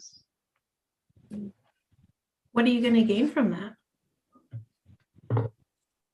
Freedom and fun. Okay. Is it going to also help you in business? Oh yeah. That'll give me freedom, give me more fun. The business is fun, being free is fun. Like it just like feeds itself, right? Like one is going from one to the next. Like a happy loop instead of this anxiety-ridden, self-loathing loop about technology. I want to replace it with this. Happiness, fun, creativity. I'm curious about how using the technology is going to allow you to be more creative. Because it'll free me up in my business to be able to, the things I imagine, then it's very hard for me to make in the physical reality. And then I end up settling on what I am able to do rather than what I want to do. And how is it hard? Because it's affecting me economically, it's affecting me emotionally, it's affecting my body. It gives me cortisol, like all of this, right? It's too permeating. It's for something so small and ridiculous. See, so small and ridiculous. It's like becomes too permeating of a problem. It's something that creates way too much anxiety. So what did you notice, Domino, in that last answer? To me, that was a very telling answer. Did you notice anything? No, I'm getting really distracted. I'm You getting really distracted in my mind. I'm listening to her and trying to also like come into this new way of being curious. Yeah. That So I'm trying to pick up, because she even said, "You see," and then I was like, "No, shit, I just lost that moment." That's exactly. No, but see, you did pick up on it, and but I didn't know exactly what it was. and that is what I picked up on. Was she looked in every single direction, left, right, up and down. She kind of, and then she said, "You see," as though it was like, "Hey, I'm giving you a little insight," and I know that that's her subconscious mind saying, "Hey, you see what's going on here?" And so my job now is to pick up on that. And Domino, you're doing a great job. And the fact that you're aware of your own distraction is not a problem. So just take the pressure off of yourself and just allow that to be background noise and just tell me until now, what do you know? What do you know about Laura's problem so far? Well, I know that there is this deeper connection that's attached to this emotional, there's this emotional signature in her nervous system that causes her to have panic, and it's stemming, the roots are from, this childhood separation, right? Just right now, hearing you regurgitate that again, I can tell you what came to my mind. Perfect. That this goes to that very primitive part of us that when we are children and we are singled out, our own survival and livelihood depends on the herd, and it depends specifically on our parents. And when the mother singles you out and excludes you, it makes you feel this is very heavy, but it brings it into the reign, like the kingdom of life and death, of survival. So somehow this being singled out pushed me off so much to one side that it made me feel that I was no longer excluded as part of the whole. And this made it feel like my survival depends on it, which ironically now my job, my future, my career depends on this, which does make it a survival issue, life and death, food in your mouth or not, a roof over your head or not. Yes, it all connects like that. Mhm. Hey, Domino, do you think that's interesting that you've somehow gotten Laura to a life and death realization without doing any therapy on her? Yeah, I feel, well, I'm not doing anything. Exactly. That's what I'm saying. But did you see I'm how not doing anything. I'm just did you sitting see here. how far she took the therapy on herself just there? She Yeah. gave us the regression moment. She gave us her insight into it. She's Yeah. connected it now through her theory of life and death, which is her theory. It could be true or not. But now she's also telling us, well, now I have that feeling in my current business that started in this life or death, the reptilian part of myself, decades ago. So she's now started this whole subconscious problem or process of unraveling it. And all you've done is asked her like 6 or 7 questions. Mhm. Which to And me explains the degree of despair. Like, why was there such an emotional charge Yeah, Yeah. absolutely. That's right. that I could not figure out? Why was this so heavy? Uh-huh. And so now she's giving you more insight, Domino. So can you follow that thread? I couldn't figure out why it was so heavy, but now I'm getting there. So now follow that thread. Yeah, of the feeling of heaviness. Yeah, and she said it, the despair, the life and death bit, really has been fucking me up.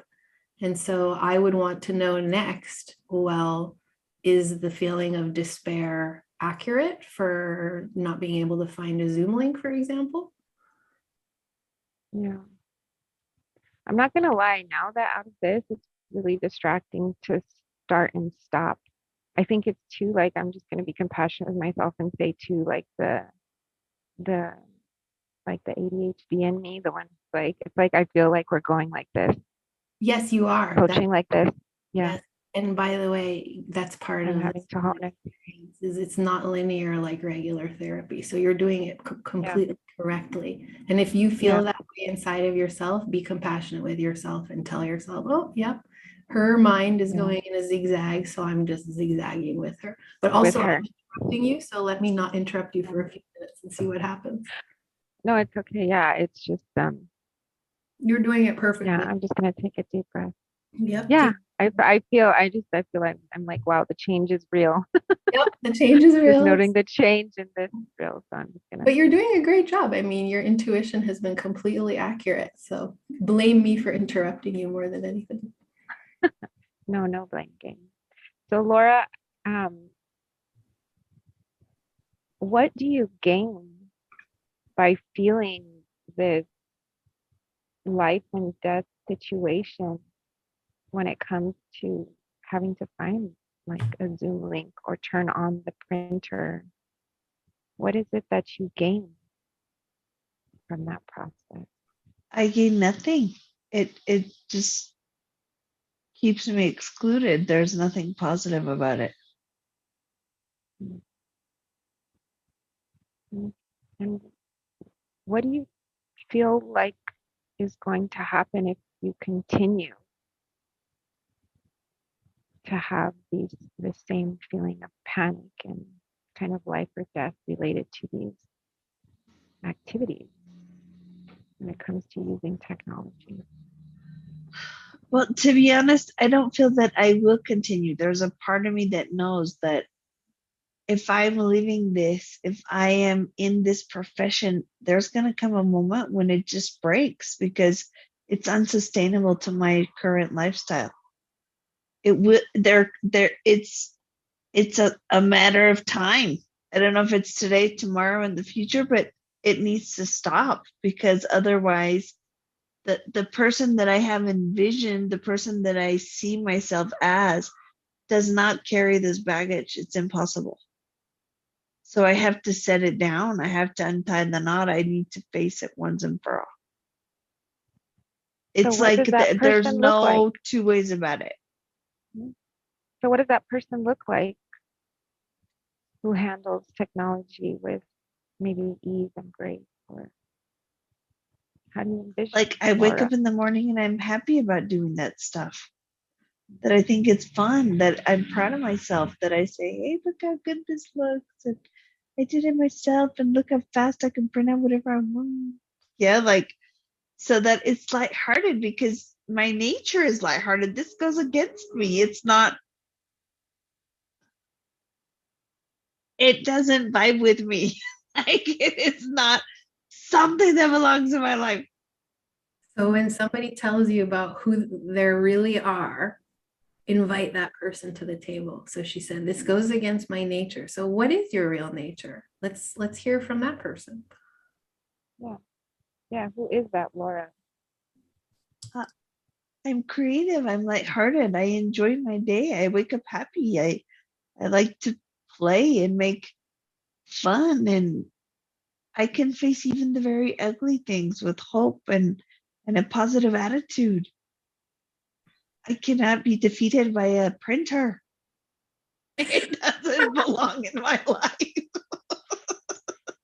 Look at how unconscious that is. It's so beautiful. I will not be defeated by a printer. Okay. Because it's ridiculous. It's ridiculous. So then what would that take? Give me an example of using the printer in the way that lighthearted, happy, vibing Laura would use it. Just to say, hey, I'm just gonna do it. You turn it on, turn on the laptop, put in the paper, push the button, go. Like charging my phone, I don't think about it. I just do it. I know it's gonna charge. I'm not scared. I'm not like, what if it printed page 7 wrong? Yeah, like I don't have these thoughts about what if it gets to 20% and then it turns off. Like I don't think this is when I'm charging the cell phone. Mm-hmm. It's just charging. I leave it there charging. I just want to trust the printer's doing its job, the laptop, everything, whatever. So Domino, she just told us what's one of the things that's really scaring her. One of the things that's really scaring her is what? Just trusting. Yep. And that what happens if she does it and then it doesn't work, then what's going to happen? It's out of control. Something will go wrong. Yeah. So I would ask her, follow up on that and ask her, okay, so let's say the printer, says that there's no ink in it when you know that there is. So then what are you going to do? Or Usually I anytime. look for a video on YouTube. Yeah. See if I can find something that'll tell me. And if that doesn't work, because that's technology. Then I get frustrated, and that's when I go into this whole downward spiral. How's that working out for Yeah. It's sucking it hard. you? Yep. Yep. So how then, if a YouTube video wouldn't work, do you think that what other support might you have to help you. Well, but this is the thing, is that I've always relied on other support, and I'm sick of that too. I'm sick of the outside answers. I need the inside answer. Yeah, and I was just gonna say that's part of the trick here is if we ask for an outside answer, then the client is gonna say, well, what, you think I didn't think of that? I mean, you think I'm here in hypnosis because I can't figure out, how to Yeah, because I've paid people, I've taken Udemy courses, I've done all that BS. Yep, that's fair. But the thing is something else. I've done the physical, I've taken the logical steps, and they have resulted in the same BS. Yep. So the issue comes to be. So this is why, like, again, I say it's something within me that needs to be purged. And you said it's a Scorpio full moon. Let's purge it. Yep. I'm ready. Look at me. I'm like decided and ready. I'm sick of it. Can you see this? What are you curious about, Domino? Well, I really just like, if we're on side note, like at this point, I'm feeling like, okay, well, what's the solution then? But but I feel like we're going back there. So it feels really repetitive. yeah, and so I just want to interrupt everybody right now to bring up this fact that the logical mind is logical. And your logical mind wants to know, well, if it's not a big deal and you know that you're ready to purge it and you know that it's just a minor thing, then what's the solution? But that's not the problem. The problem is not that she's stupid or that she can't afford help or that she doesn't know who to call. That's all obvious, but there's something subconscious that's creating stress that's making all of that unappealing or difficult or whatever. So the conscious mind knows, well, yeah, there's a solution to this. And, anyone in business knows that you just need to power through it and deal with it. But we want to make that easy for her to accept somehow, or we want her to make it easy for herself to accept. So we need to take some different tact into her subconscious now. That's not about the actual symptom. Wow, this is really transformational. I feel it traumatically. So I'm just. You're doing a great job. And yes, it is transformational for the practitioners as well. You're right. So I'll ask a question while you're thinking. How do you manage, Laura? How do you manage the way it is right now? Because that's what I'm curious about, you guys, by the way. I'm just asking that because I want to know. She's pretty self-aware. She's very clear on what's going on. So I want to know, well, how are you managing to get through right now, given everything that you know? Yeah, so I use the way I can. Like, if I can send something off of my cell phone, I buy cell phones that have 8 gig of RAM. So it like moves like a computer because it's more simple to me, right? And if I have to like download something and then send it to my email and then from my laptop open it again, and I have like this whole circular loop going on, right? And even like to make a heading page or something, it's way too complicated because I have to use sometimes 2 or 3 devices. So I'm like limping along, getting certain things accomplished, but with too much effort, way too much effort.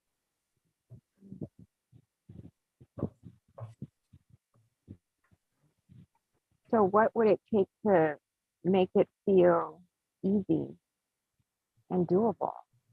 So let's stay away from the solution-based question because she already said, I don't know, there's some other problem here. Yeah, so, I'm stuck. Yeah, that's totally fine. You're doing a great job. This is where this becomes really fun because you're feeling pressured to get somewhere. And I give rat's ass where we get to, not only because we're in training, but also because overall, I have no idea what solution she wants. So yeah, I don't even know. I don't feel bad. No, I don't feel bad at all. I'm just telling you, it's not on me or Domino to figure that out. We're just going to keep on asking questions until her subconscious reveals something. And those questions can be, multifaceted. So they don't have to be about this specific area. So I would just go back now to check in on her and say, okay, so remind me again why you can't do it.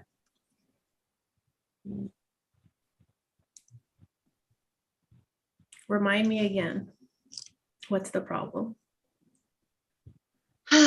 Okay. See that? See that? Uh-huh. Subconscious. That's so good. Look at her. She doesn't.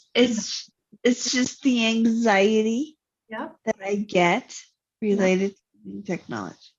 Okay. And what's not fun about that anxiety? That it totally closes off my mind from running at full speed, and I'm highly aware of this.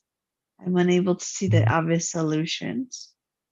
It makes everything slow. It makes me feel trapped.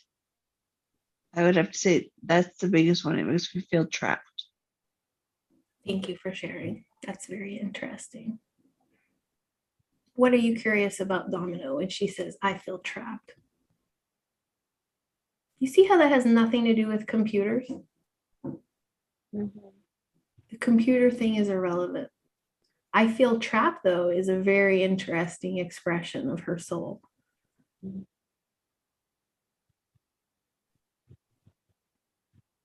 So what do you want to know about that?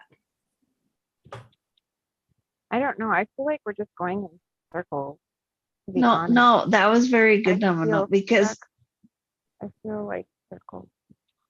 the trapped one is true, because my childhood was very trapped. There you go. And that is on the right path. And let's just give credit to Domino too, that a lot of why I find this fun and pressure less is because it is not unidirectional. Like the circling is her subconscious. It's like when a dog lays down, you know, and it circles around before it lays down. That's what the subconscious mind does too. So her subconscious is just revealing itself like slowly but surely. So it seems like repetitive, but actually, there you go. What? And to take the pressure off, Domino, what I can say is I don't know. Like I'm asking these questions to myself because I want to get to the bottom of it. And the same as right now I say that I feel trapped. This is something that I was unable to reveal. So there's no way even for you to know the right question. Like we're just walking on the same path together, stumbling around these rocks until we get them pushed out of the way. Well, and what's Yeah, no, I don't feel, it's not pressure. It's just like coming in to see and like also again, like really like because I'm very like again, just very conscious aware to be here and listen to you about going from here and there and putting all the pieces of the dots together. So don't do that. There's nothing to put together. It's not your problem.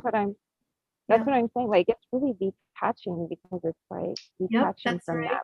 Yep, you got it. But also when I detach, I forget. And that's what I'm figuring out. Like to be actively, deeply listening to her.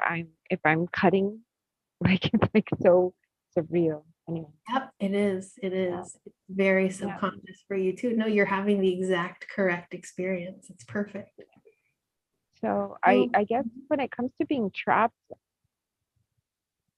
I want to know, when did you start feeling that way? Good question. When did you start being trapped? I think I have no conscious thought in my childhood without this feeling of trappedness. Yes, this is a very like what I went back to. It's like an original wound. That I can never remember not feeling trapped, and somebody's trying to subjugate me, like to dominate me, not to my own best interest, but to theirs, like looking for submission without considering me feeling happy or loved. So what's the theme, Domino, that she's revealing to us? That was so deep and that's such a good share, Laura. Thank you. But do you see how now she's willing to wager more? So what's the theme that she's revealing to us? Again, to me, it's like this sense of worth and value, and Yeah. not being able to shine through in her like true And, essence. and instead of interpreting it in your own words, just say it back in her words, which are, I've been feeling trapped since I was a kid, and I've been being subjugated, and now this motherfucking computer keeps subjugating me, and I'm fucking tired of being Over it. subjugated. Yeah. So Yeah. she's being very raw and real. And when that happens, I say, thank you for sharing that, because the subconscious can hear me saying that. Thank you for telling me what's really on your mind. And now I know that the theme is something around being trapped.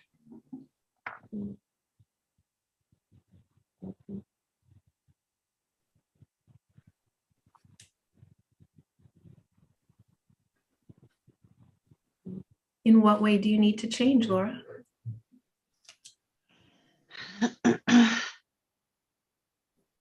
In a very conscious way, I know I can trust myself, count on myself, that I'm good at taking care of myself, that I can create a beautiful, happy life.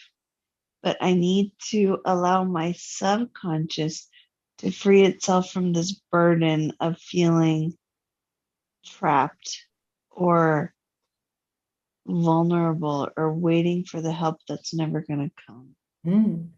When do you want to free yourself? Now. Okay. What does that look like for you? That's it. See, that's what I'm looking for. Good. Now she's looking to retrieve a file that we know is in there somewhere. She's looking for it. It's just like a computer. Oh, where do I go into my filing system here? Yeah, just to let things flow easily, because I know that the world is abundant, and that possibilities are infinite, and allow things to flow in with this giant gate of abundance and possibilities and joy and love and happiness, because this honors my true self.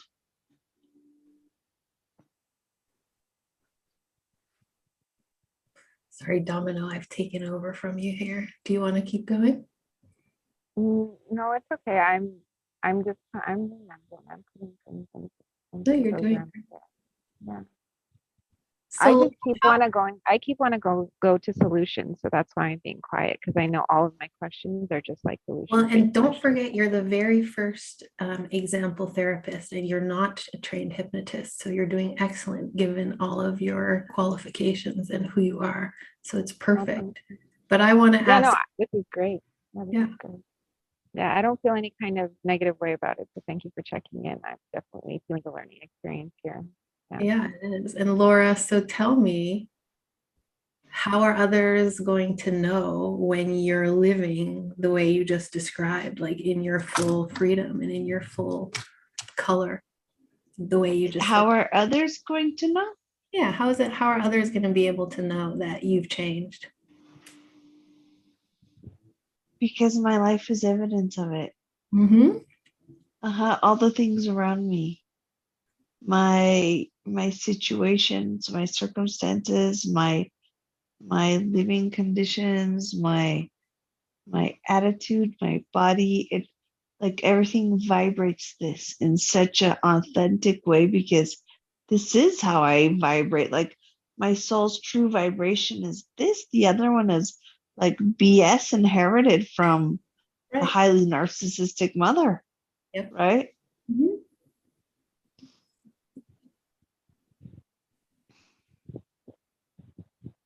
Are other people going to benefit from you coming out of that closed? Oh, definitely.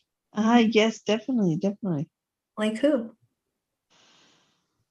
Well, just my family to start with, the people that benefit from my energy, from the healthy economy, from the happier living conditions, right? My friends that feel this vibe coming up of me, right?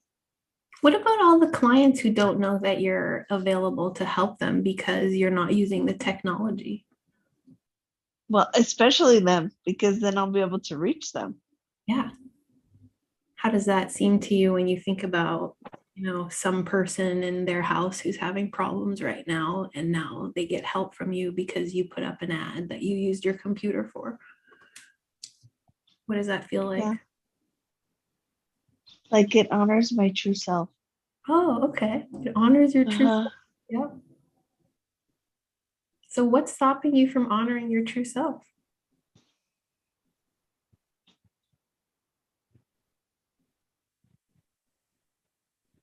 There, we got her. See? Mhm. Like my knee-jerk reaction is to tell you nothing. Yeah. Nothing is stopping me from honoring my true self. Except for you just said you were. Exactly. So which is it? See how that's the hard question that nobody wants to ask? Because I feel like I'm 90% there, but there's still like one little floating turd. We're not that playing. I haven't figured And like out. I told you, we're not doing these just to solve problems. This is an example, so we don't need to solve it, but we're going to give it a few more minutes here. So when you search yourself, when you say, oh, it's 80% of the way there, which by the way is a lot compared to where you started, but like, what's that 10%? What is that nagging thing? What is it?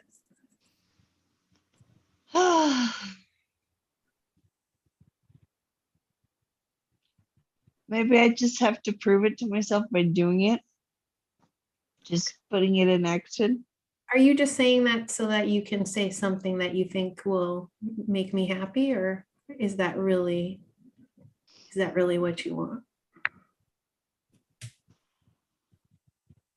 No, because I know there's a part of this of like I move the things emotionally or energetically, then I also have to commit to it. Like my own self has to also be willing to do it. The printer's not gonna like spit out the pages without me turning it on. Right. All right. That's true. So next time you have to go print something or find a, link or something, how are you going to feel?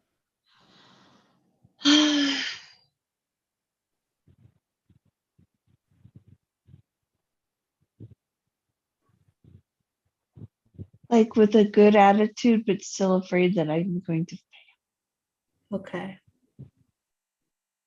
So you have a better attitude about it, but there's still some nagging feeling that it's not easy. Uh-huh. Like if you're failing it. So what do you think of that? Let's say that you do fail at it. Then what happens? I've been doing it my whole life. It's not a new thing. Yeah, that's a good point. Yeah. You solve lots of other problems. It's not freaking me out. Yeah. I bet you've solved bigger problems than your printer. Oh, yeah, definitely. Uh-huh. So next time you go to face your printer and it's scaring you, what happens?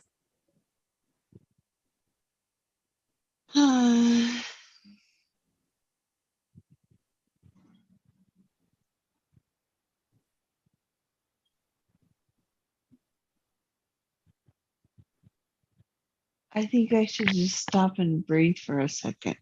Okay, that's a nice idea. Uh-huh. Instead of allowing that cortisol adrenaline feeling to take over, like hijack my body. Yeah, you brought up the cortisol before, and I wanted to ask you about that. Like, what's the problem with cortisol?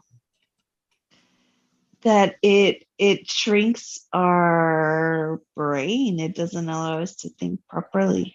Yeah, It closes us off energetically. It puts us in fight or flight. doesn't it? It's not me being my true self. It's me being like this primitive human being.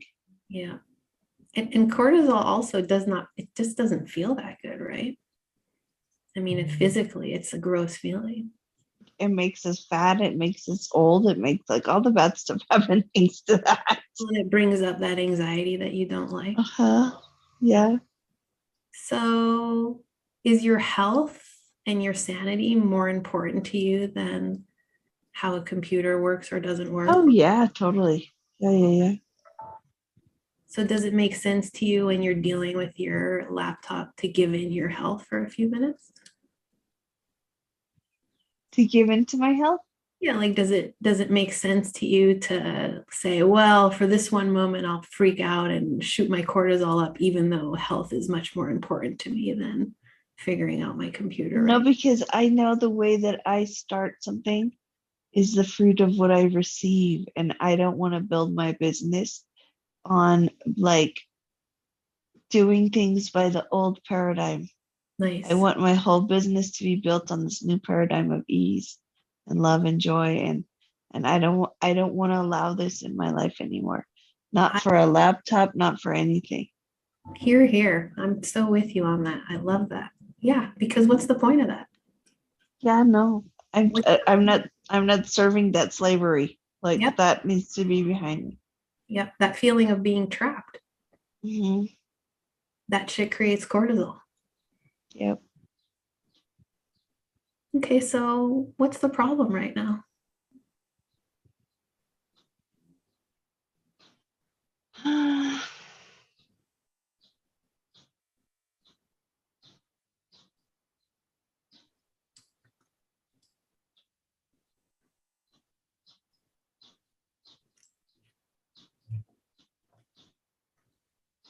Back to the big fat, I don't know.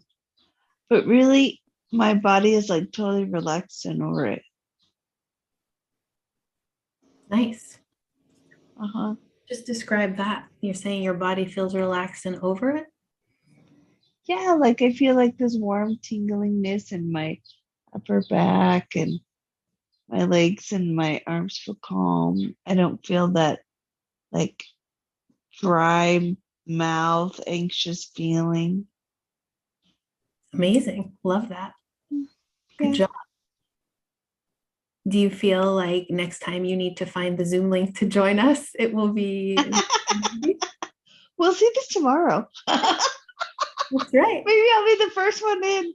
I bet you will. Let's find out. I bet you will. Okay. I love that. Okay, and how do you feel overall right now? So you said you have like a nice warm tingling feeling, your arms feel relaxed. Do you guys see this, how interesting this is? I didn't tell her to relax. I didn't count her into a relaxation. I didn't ask her to relax her limbs. She did it all herself. All we did was ask her some random questions about, Well, I can tell you what I like about this is I feel like it kicked out a lot of things. Yeah. Mhm. I feel like it got me relaxed about this. I never understood how deep this thing went. I Mhm. never understood that it's like one of those original wounds from childhood. I never imagined this to be that way. I thought it was something ridiculous. And I just want to And point out, you're a therapist. You're educated about the mind. So it's not like you didn't have the possibility to figure that out, but your own mind didn't give you that. no.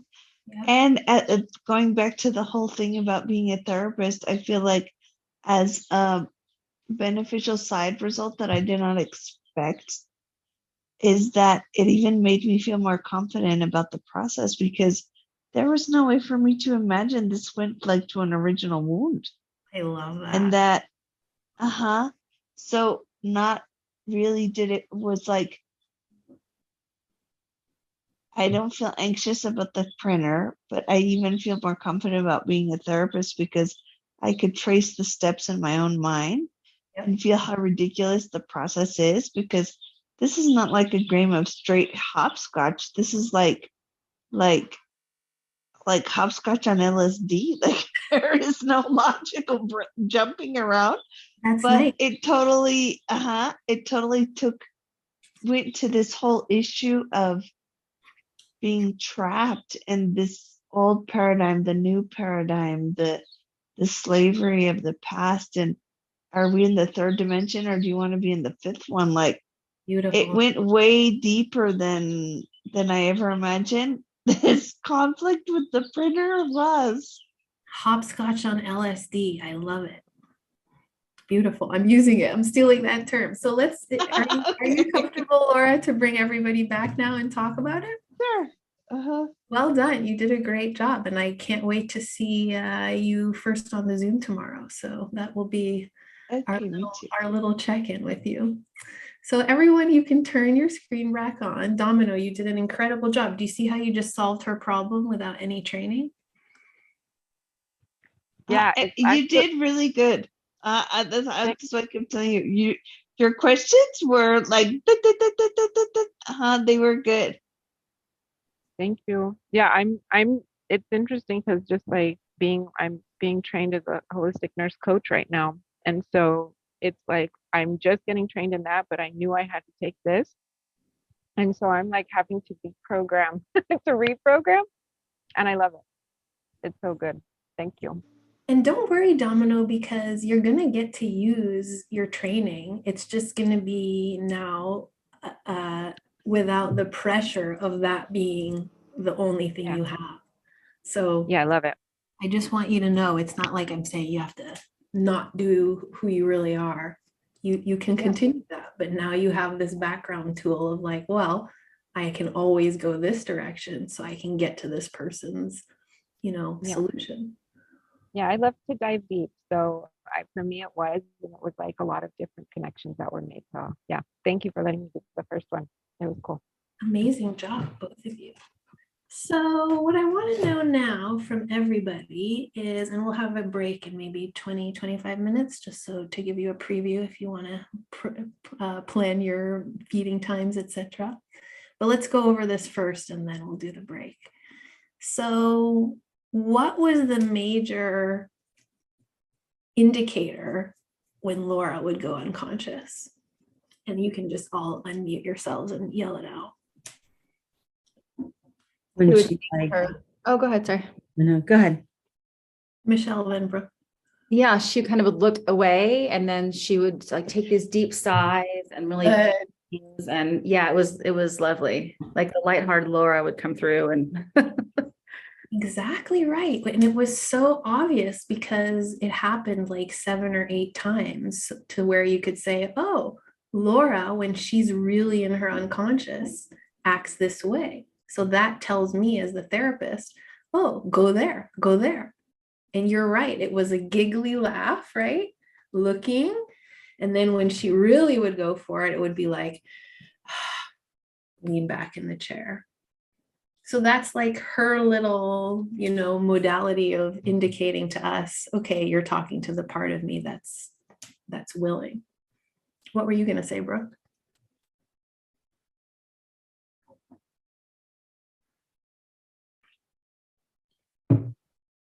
Wouldn't click for some reason. You said it. I noticed later on she would lean back, and because I'm obviously a body worker, your whole face would relax. And it's like, this was so cool just to see the whole onion, the layers and the layers. And by the way, Domino, you did freaking amazing. I didn't know you were not a hypnotherapist. So I so proud of you because that's really hard going first. But yeah, just to see her body, you could just see it relaxing and letting go. It was really cool. And I am going to give you some more tools, Domino, like you did that literally out of your mind, but there are some cheats that will help you to get there faster. But I just want to prove to you all that just questions are enough. Hypnosis does not depend on a technique. At what point did she get to the nexus of her problem where she was able to look forward instead of backwards?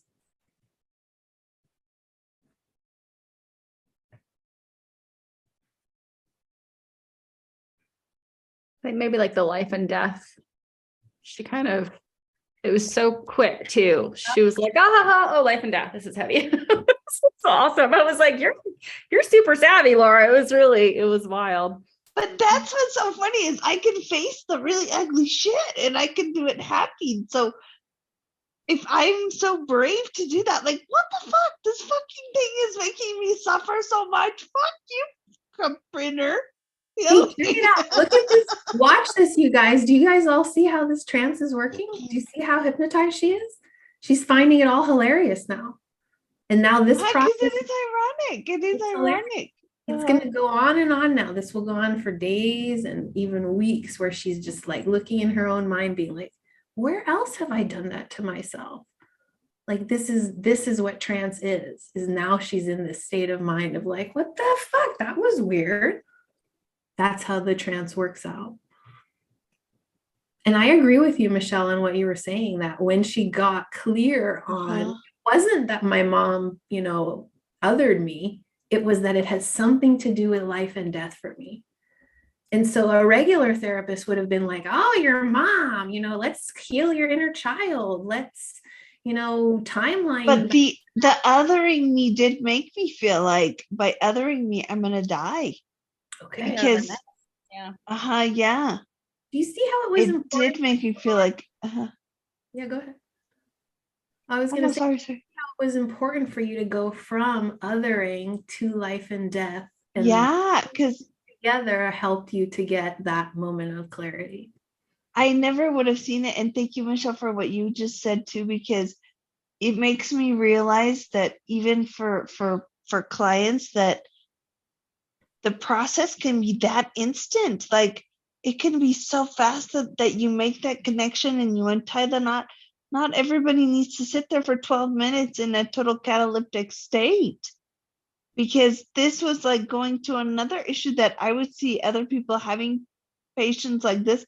And I'd be like, but this never happens in my sessions. Like, what is going on? Right. But for me, this is how it was too. It was like, cha-ching! And like the whole jackpot just flew in that second. I didn't need 20 minutes of crying it out. I just took it. Like, there it is. Give me the nugget. Thank you. Bye. Right.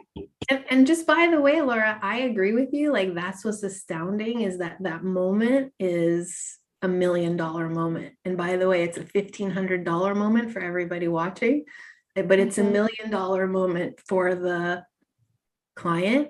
And what we saw there was a capsule, right? Like I sped it up and I made it happen really quick. But if she was here with me for a couple hours, we would have stretched it. We would have done some of the stuff I'm going to teach you tomorrow. We would have checked it for, strength. So there would be more pieces to it. But she gave us a really, and I wasn't expecting you to have a transformation. So that was really cool that you were, so close that it was right there for us. I was so expecting it. This morning when I meditated, I was like, okay, bring it. All the BS. Let's just deal with it. I have my shovel ready. Let's go. Go shovel that shit. Okay. Yeah. Well done. Does anyone have any questions on what occurred in that demo? I'm going to just give you a couple more insights into it and then I'll let it marinate. But does anyone have any questions first? Were you guys surprised by the speed?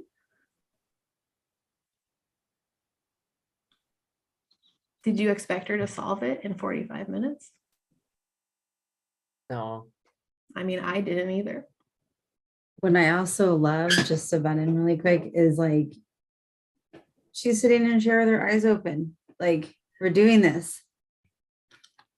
I'm always like, maybe you should close your eyes. And, that's that conscious, control. And so let me ask you a question, Brooke. When somebody says to you, why don't you close your eyes? What is your feeling at that moment? Wait, ask me that one more time. When somebody says to you, why don't you close your eyes? What do you feel when somebody makes that suggestion to you? When somebody makes it to me, yes, you start to, it's that guessing or it's that control. It's you're not in the subconscious mind. You're like, oh, I got to close my eyes. And then you just start, like you said, you just start going on like that little kid. So that's exactly right. When somebody tells you what to do, no matter if it's trying to help you or not, as long as you're being bossed around, your subconscious is going to be like, go fuck yourself. I don't want to. Even if it knows I paid for this and I want this and this is going to help me, as soon as somebody comes at you in a punitive way or in a directional way, the subconscious, which is 7 or 8 years old, keep reminding you it's just a little tiny kid, is like, what are you going to do? Is it going to work? Are we starting now? And so that's what's so cool about this method is the whole time it seems like we're just getting started. Well, now we're just kind of keep going. And the whole time she's not sure there's a transformation coming.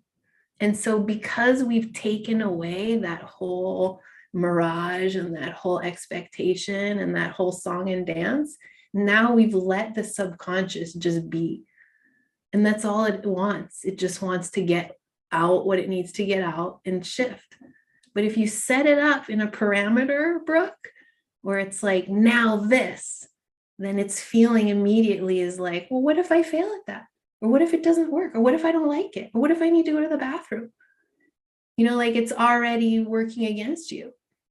So that's a big piece of why I love this method, because the person never knows when the trance began and they never know when the transformation is coming. And it's, by the way, part of what's so exciting as a practitioner, because neither do I. Like, I thought that was pretty rad. I was willing to stop it halfway through, but then I thought, well, it seems like she's going somewhere. Let's just see where it goes.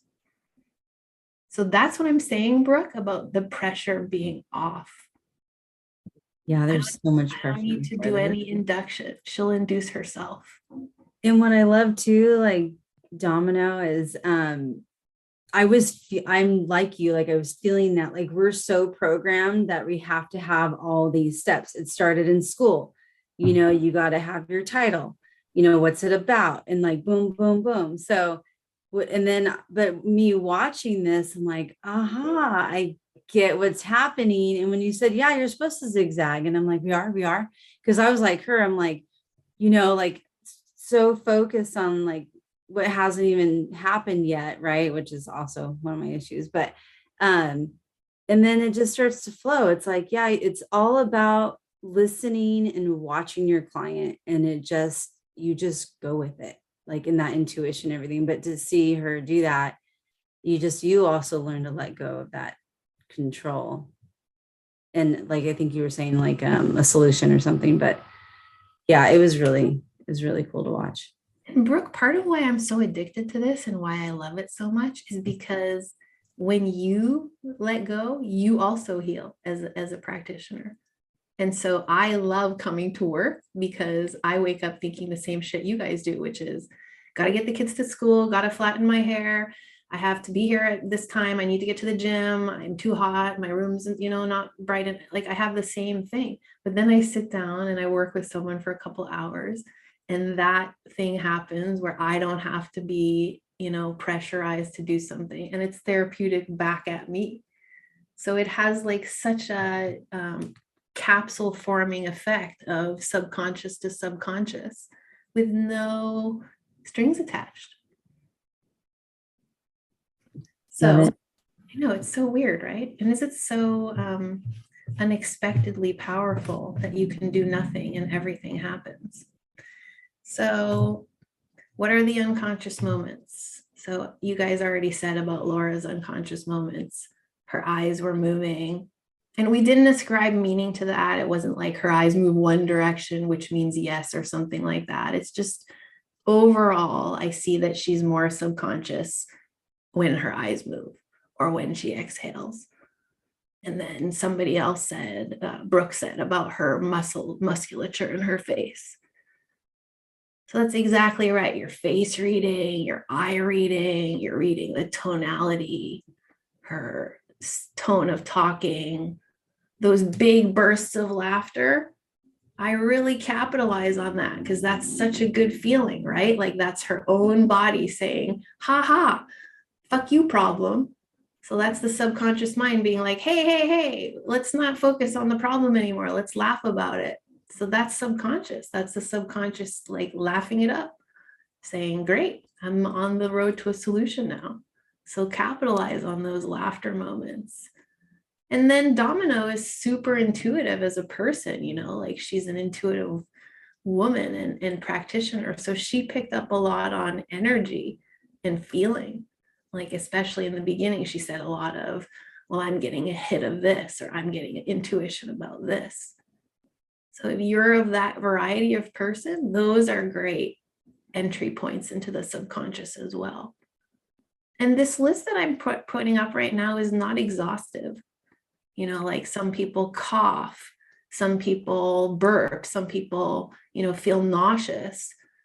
I've seen all varieties of weird things. Some people flip their hair all the time, you know, like every time they have a subconscious moment, they like rearrange, you know, or they put it up in a bun every 5 minutes.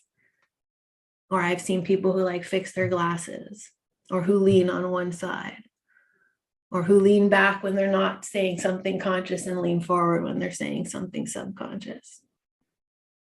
So it's like you don't need to find a map that applies to everyone, but you watch each person and you think, okay, I see when their subconscious is talking, and then you talk to that.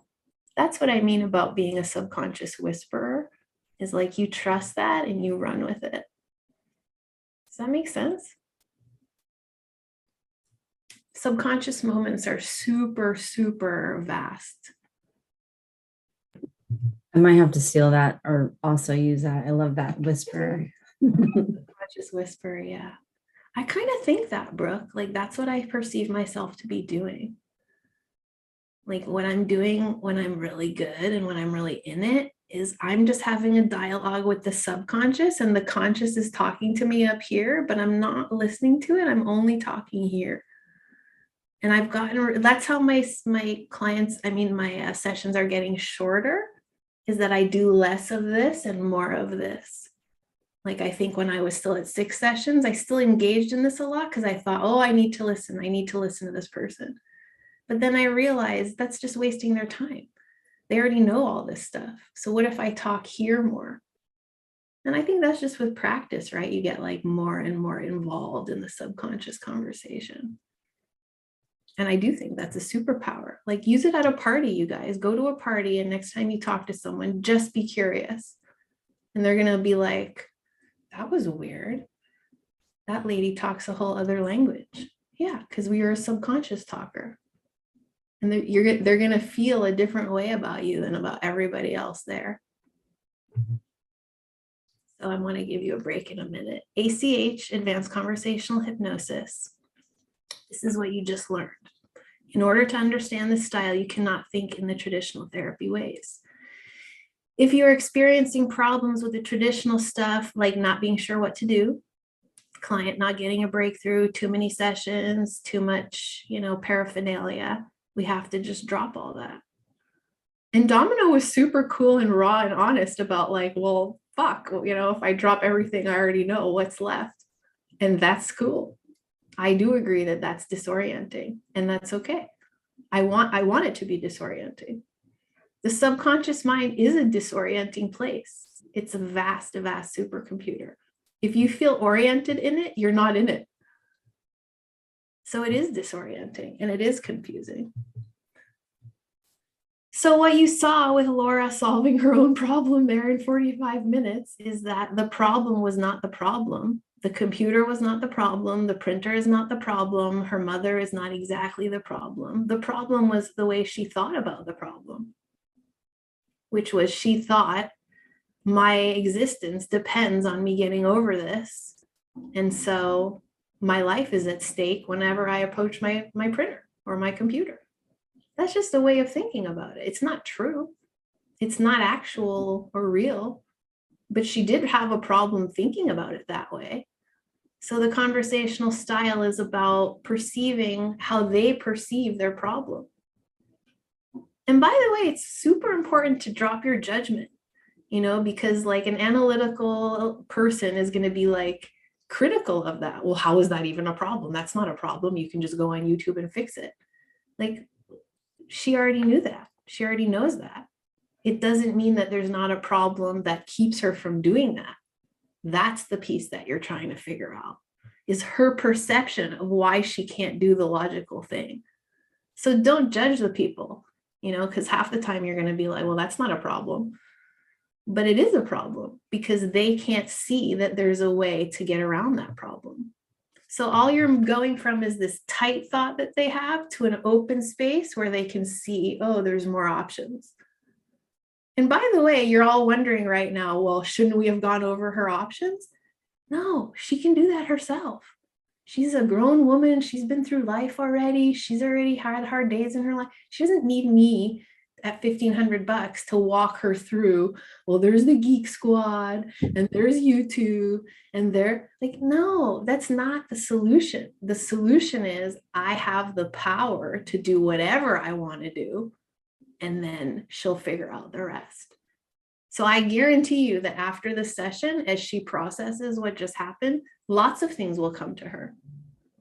She'll have lots of new ideas about what to do. And I don't even need to know what they are. She may or may not report them back to me later. So this thing called hypnosis is not exactly the watch my eyes, pendulum swinging. No, it's like this open space where she has an opportunity to change. And so to understand, yeah, Laura? Hang on. Just listening to you say this right now, it really makes me like go back to how deep it really was, is that it was never about the computer. It was more like, this family is not safe. I can die here. This woman does not take care of me. She does not love me. And it would trigger these feelings of life and death. And this was a real reality of my childhood. And somehow it got attached, this concept of technology. And it became like, for as much as I was independent my whole life, I was carrying around this stone of is me in this body of Laura going to survive because I don't have nurturing and love. It was like way more deep than my giggling and my blinking was letting you see. Well, it was, I appreciate you sharing that, because that's like really deep. And the thought I'm having is, I wonder if everyone watching you right now is realizing how much more we just solved. Like, don't you think that that whole pain that you described has been affecting you in other ways other than your whole life? My whole fucking life. Yeah, like this is why I tell you, this is like one of those original wounds coming from a fucking printer, people. And so you're when you open your business, everybody, you're gonna think, really, I'm gonna charge $1,500 or $1,000 to solve a problem? Look at how big that problem that just got solved is. Do you think she's gonna have a whole realm of results that shock her based on realizing how that feeling was, wreaking havoc? I guarantee that she's going to have multiple outcomes from that. And I'd be curious. I think this is probably one of the biggest things ever. Like, not to like, I'm not saying this like to make you feel good. You're going to start thinking I planned, Laura. That's so no, but it really was. It was related to like one of those like very existential, can I survive as a soul in this human body kind of thing. It was very big, very big. And if she was my client, I would not rush through that. I'm rushing through it now because we're doing a demo. But like, if she was my client, I would spend some time on that, on just really getting super solid on what she realized, on what kind of impact that's had on her in general. So just notice right now how we think you're solving some computer technology problem, so a lot of therapists would have said that's a confidence problem, or that's a self-worth problem. No. And it was in a kind of marginal way, but really in a very superficial way. Exactly. Yeah. Really, it had something to do with a series of connections that only she knows, and I could never have known them. That's why I say don't underestimate the depth that this can go. It's amazing. Amazing. Thank you so much for sharing. I can't wait to see what happens. So the mindset of the client is what is interesting. The problem is not interesting. The solution is not interesting. Nothing is interesting except for the perception the person has. And so therefore, what I should do about it or how to solve it is not relevant. It's tempting, but it's not relevant. So your mindset as you begin to use this is, what does the client need to think in order for them to change their relationship to the problem. So it's so tempting to be like, how do we solve it? Or let's heal your inner child now. But is that really needed if the person themselves can see the problem from a third party perspective, which is what she's doing right now? So now she's changed her relationship to it. She's not trapped in the feeling of being trapped. She's aware, this is why I have it. This is why the computer brings it up. This is the person I really want to be. This is how it's not serving me. So now her relationship to that thing has so much dimension. That's what we're allowing for, is like stretching reality to create more options, more dimension, more possibility, and just leave it at that. What the person does with it beyond that is up to them. And so it's about what they need to amend in their own thinking. I mean, I've told some of you this story before because it's so important in my life as a therapist. So my short life as a therapist so far. I had a lady like 3 months ago, maybe 2 months, in a recent time frame. She was having trouble communicating with her husband. And so anytime she would go to communicate with her husband, she would basically like either cry or scream. And so it was creating a really damaging dynamic in their marriage because she just wanted to be heard and communicate, but her method was really a mess. And so she came to me, and she came twice. She solved her problem in 2 sessions. And her solution had something to do with a feeling she had in her throat, like of not being able to talk and of things being crammed down her throat. And then she came up with like, instead of swallowing things whole, I could chop them up and that would make it easier. And then she said, like if I had an apple. And so I have no idea where this apple is coming from. I'm just listening to her talk. Like if I had an apple, I would cut it up. Okay, so I said, all right, so if you had an apple, you would cut it up. Yeah, but I would have to wash it first because it's covered in char. It's like a charred apple. Okay, so I have to wash this apple of the charring and then cut it up, and then I could swallow it and it would be fine. And that took maybe 15 minutes, like that whole exchange. But once she had washed this charred apple, which I don't even know what the hell we're talking about. It's like talking to an alien, right? I don't know what the topic is. I don't know why we're talking about apples. I don't know what a charred apple even is. But anyway, she gets to the end of it and she's like, the apple is clean. I chopped it up. Now I can swallow it. And then I test her and say, well, how do you feel about talking to your husband? I feel a lot better about it. I think I can go do that now. So you see what I'm trying to say is like, I have no idea what's going on. That is not a technique. That is not a skill. That is not a solution. It actually has no meaning to me personally, because I don't know what that is about in her own psyche. But for her, it worked. So if your solution is washing a charred apple and cutting it up, help yourself. I'm happy to witness it and I'm happy to support you in that. And I'll check in on you later. But, you know, it doesn't have to add up.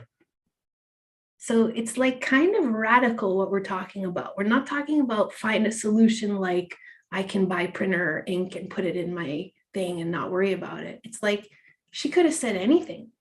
As long as it's a solution to her, that's the solution. And that's why I'm totally unimportant, because I can't figure that out. I'm not psychic. I mean, I am to some extent, but not to that extent. And so therapy has nothing to do with me. It's the client's problem. It's not mine. And therefore, the solution is not up to me either. It's theirs. So you can get really far out fantastical. So my only goal with every client is to understand their perception, the conclusion they've made, to find the kinks and knots in that, which the kinks and knots in that one she proved to herself, which were, you know, life and death has nothing to do with computers in this day and age. And I'm stopping myself from the things I really want because this is not a life and death problem. She unraveled all that herself. We just gave her opportunity after opportunity. And then she found her own flaw in her own thinking. And that's what freed her.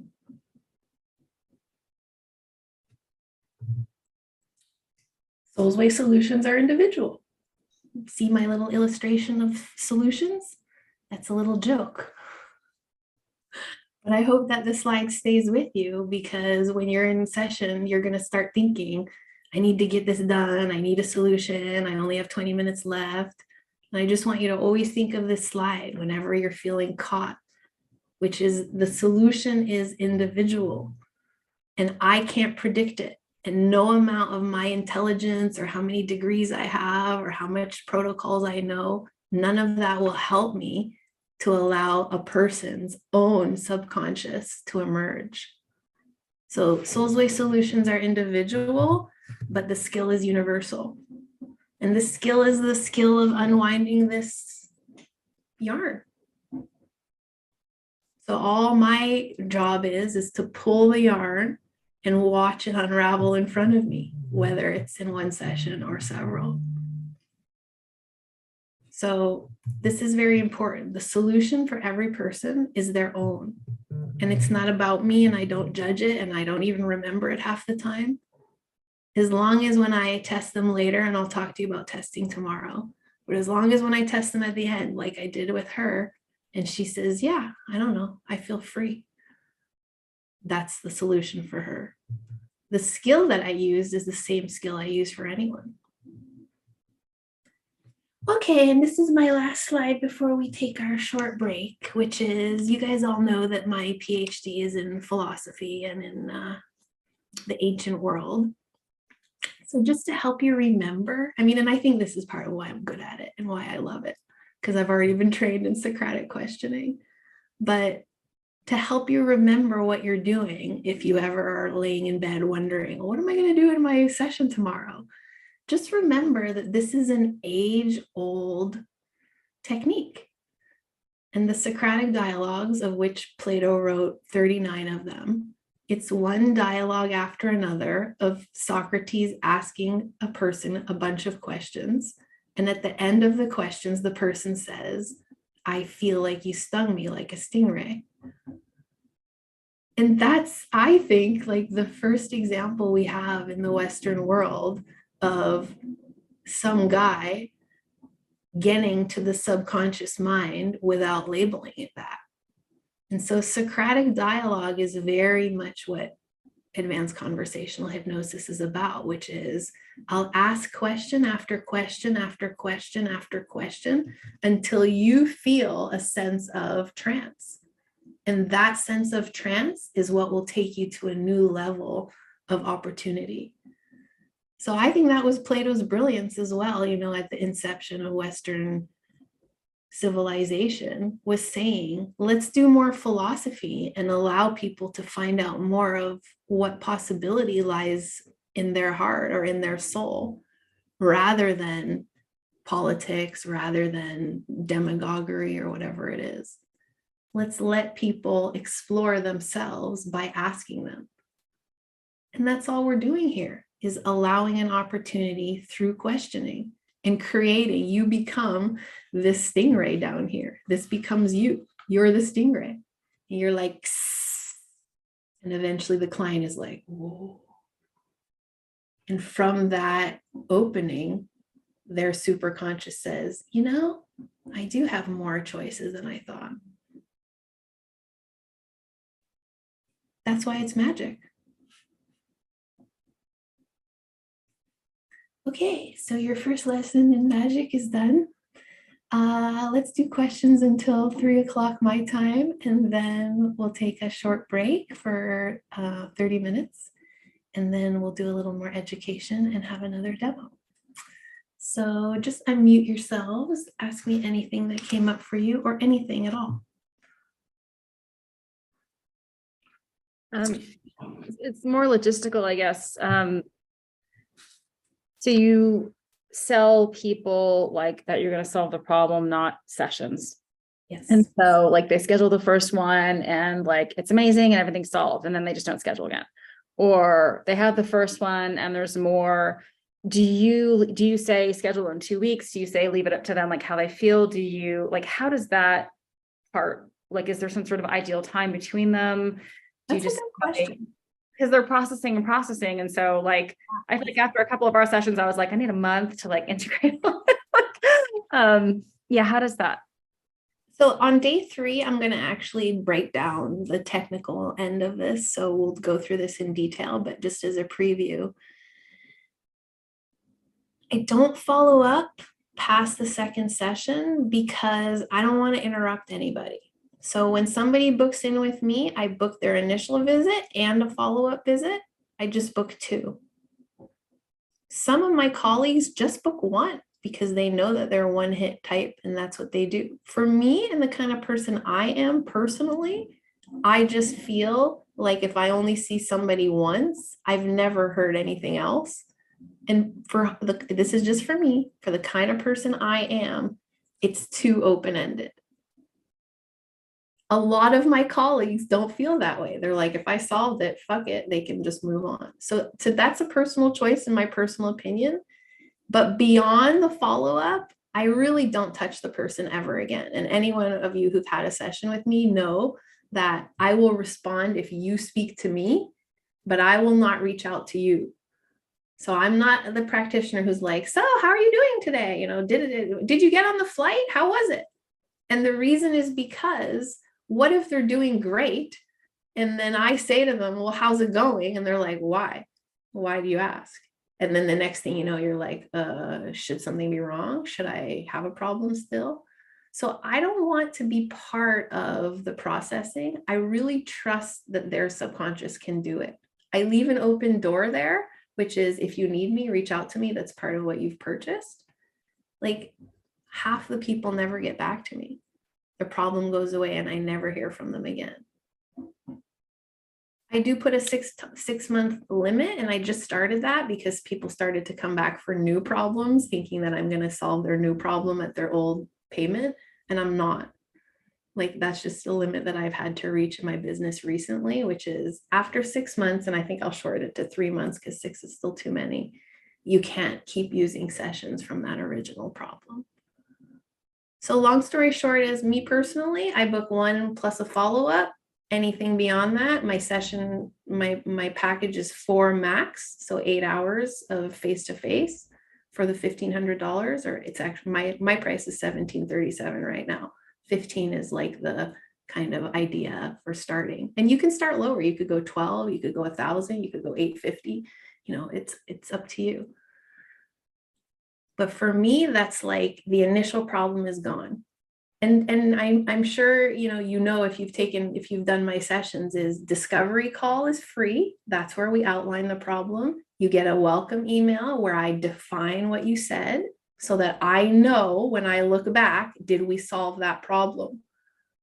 So when they come for the follow-up, we can say, well, how do you feel about X and Y that we discussed in your discovery call? Then I know, are we done yet? Or is there more? If somebody comes in for weight loss and then 3 months later they come in for smoking, those are not the same problem in my opinion. And don't let people take advantage of you, right? Because you have a special skill and they're going to be like, well, she can solve all my problems. Like, yes, but you have to pay for it. Connected problems, I'm kind of more relaxed about, you know, like if you come for PTSD and then you still have anxiety left, well, I'm not going to be a bitch and say like, well, that's not exactly the same problem. But if it's like a whole different problem, then I'd say, you know, let's be more stern or strict or whatever. We are going to go over this on Sunday. Pardon? Are we going to go over this on Sunday? Okay. Sunday, I'm going to tell you how I package it, how I do the offering, pricing, and I'll have some classes that come up after that to update you on the skill set. Because I mean, this is a lot to learn in 3 days, you know, not only the skill, but also how to have a business. But I think in 3 days, you can get the basics of it enough to start it, and then you'll get support after that and keep going as you get better. You'll practice and get better at it. Michelle, I totally forgot what your original question was because I'm in a trance now. So did we answer it? I'm in a trance. Yes, you did. And so do you book the first 2 like 2 weeks apart or a month apart, or like, what do you? Different, you know, if it's a lawyer or a doctor and I say within 10 days, they're going to be like, I can't do that. That's too many. So I don't force people into any structure. I'd go with their needs. I have a set number of visits per week. When they're full, you have to wait, basically. So I think 12, 14 days for those initial 2 is a good amount of time. But I mean, I don't want to put that out there and say that's a standard, because like I said, a lot of people only book 1, knowing that the problem is very likely to go away in 1 session. So that's an open-ended conversation. I would not book anyone really close together, because a week of processing is nothing. Like, I guarantee you, Laura is going to feel weird until next, Wednesday, Thursday, Friday. She won't feel normal. I don't like the word normal because that's not a real thing, but she won't feel like herself. I mean, do you feel like yourself right now, Laura? Tell us. No, because there have been so many emotions like gurgling up over these last several months that have been, because I think I mentioned to you in the past the whole dental thing that was going on and blah, blah, blah, right? And this triggered a lot of like, does my soul really want to stay here and finish my mission? Yes. Am I going to bleep out of my body? Yep. What's going on? Like, these were things in my subconscious mind. Yep. And I was like, why am I having these thoughts? Right. So my mind was like getting to this issue, trying to sort it out. And so now today, by the things that we spoke about, as crazy as they seemed, it makes me understand why this whole thing of the dentist triggered this. I need to complete my mission as a soul, and it's I can't die. And why was I feeling like I'm grasping onto life when my whole life, I'm a professional horse trainer. Do you know how many times I could have died so easily with 600 kilos on top of me? And then I'm fucking scared of what? Right?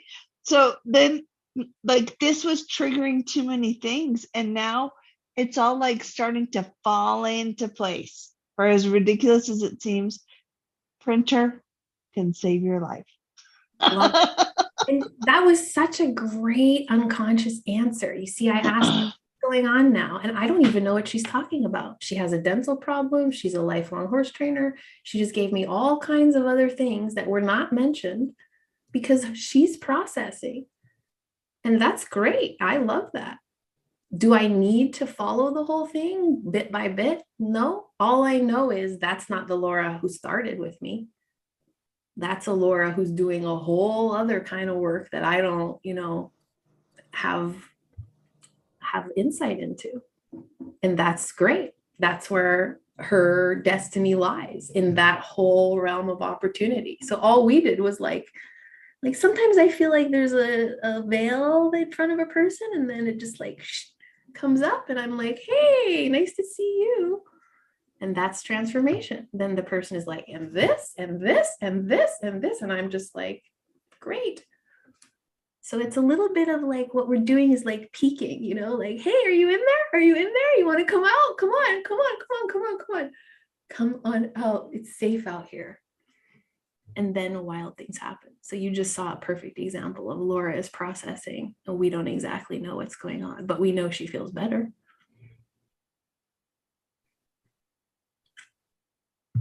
One more question? Anybody have one more? Laura, that was so cool. Thanks for sharing. Yeah, Domino?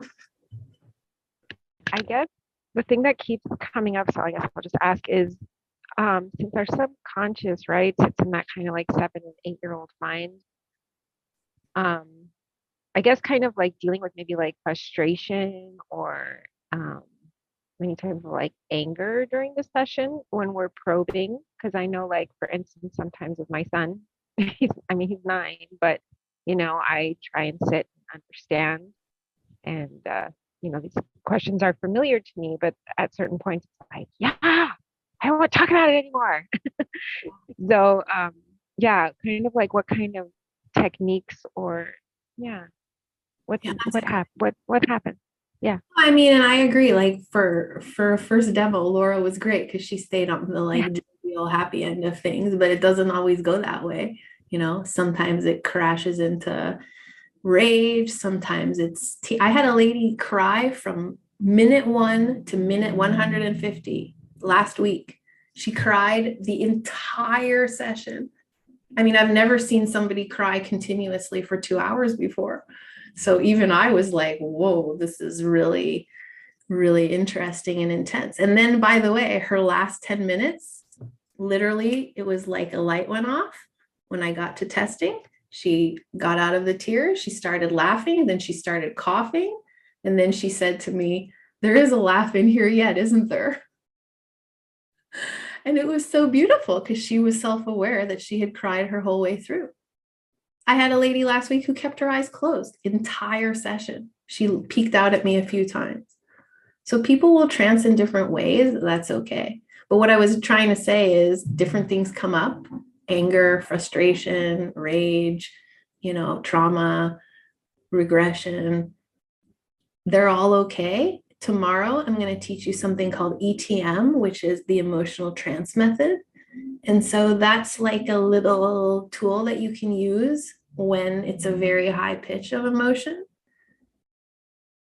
of diffusing it. It's more like taking it somatic, like, well, where do you feel that? So like a kid is screaming or whatever. And by the way, sometimes with kids, they just need to feel what they're feeling, and you can't question them. Like, that's a possibility too.